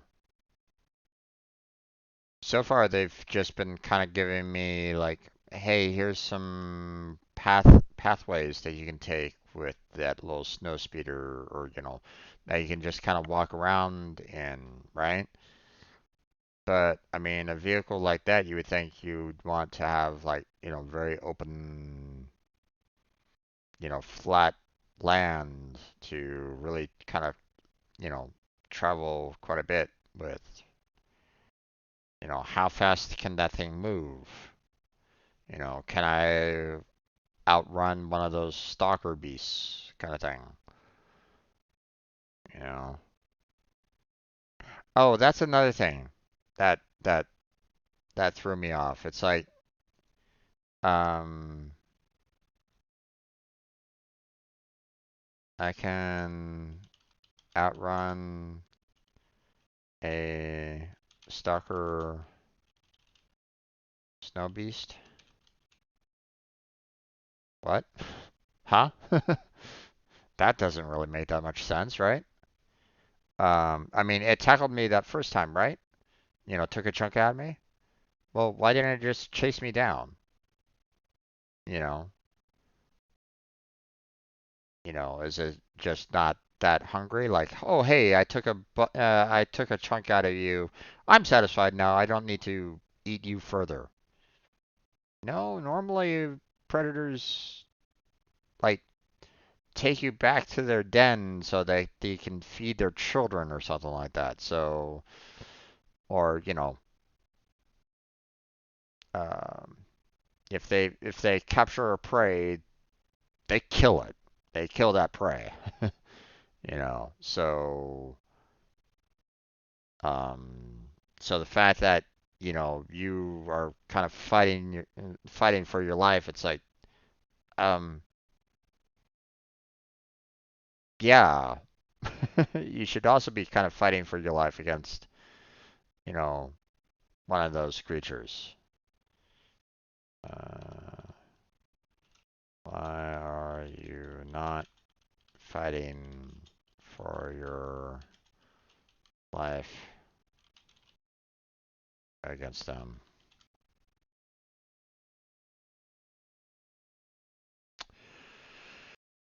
Oh boy.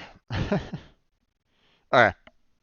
Uh, let's close on down there, folks. I have a stream team available if anybody's interested. Link is down below on my Twitch about page, as well as in the description of my latest YouTube videos. Uh, that team is all about trying to help out everybody that's on the team, whether you're a streamer or not. If you're a streamer, there's sub teams designed to help you out in promotion, in uh, supporting collabs, charity events, tournaments, what have you. I also have subgroups for anybody that isn't a streamer. Maybe you want to, maybe you're an artist, maybe you're a musician um, that just wants to, commission out your what you do. Maybe you want to be a moderator. Maybe you just want to help out with technical issues to everybody that might need some help in fixing their computer or adjusting software or something along those lines. That's available.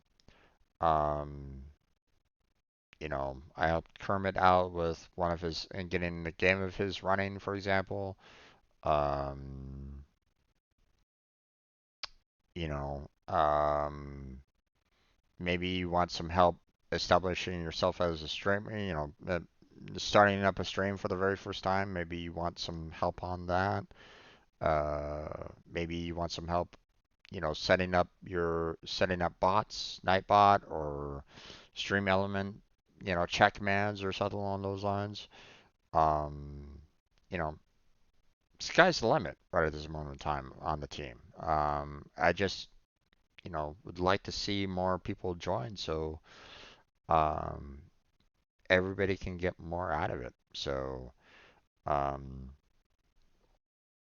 you know, the idea is that, we're all helping each other out on growing as a team, everybody supporting each other and would love to see more people on the team to do that. So, um, you know, if that's something that sounds interesting to you, or if you are interested in trying to do that, then check out the application page. There is a Google document you know that I basically tried to put everything that I could in there, explaining my vision of the team, what I want to see the team do, build, and grow. So, check out that Google document for a more in-depth information. So, um, we're looking for people that are willing to help lift others up. Um, Anybody that um, uh, pushes people down, hate raids or anything along those lines, I don't want them. You know, I don't want that kind of negativity in the team whatsoever. I will remove them from the team if I find anybody doing that. So yeah, um, the team is meant to support, you know, lift up, not beat down and hurt. So if that's something that interests you, then feel free to apply. And if everything looks good, then you'll be getting an email from me. So that's it. That's where we're going to go ahead and call it. So thank you very much for watching. I appreciate it. Hopefully I catch you next time. But until then, take care. Have a good night. Stay healthy, stay safe. And I'll catch you strangers next time. Oh, before I go though, I want to thank everybody that was lurking, um, supporting me in the background. Didn't really have any chatters this time around, but that's fine. Still want to thank everybody for still kind of being there, being that support. I appreciate it. So, thank you very much. Take care.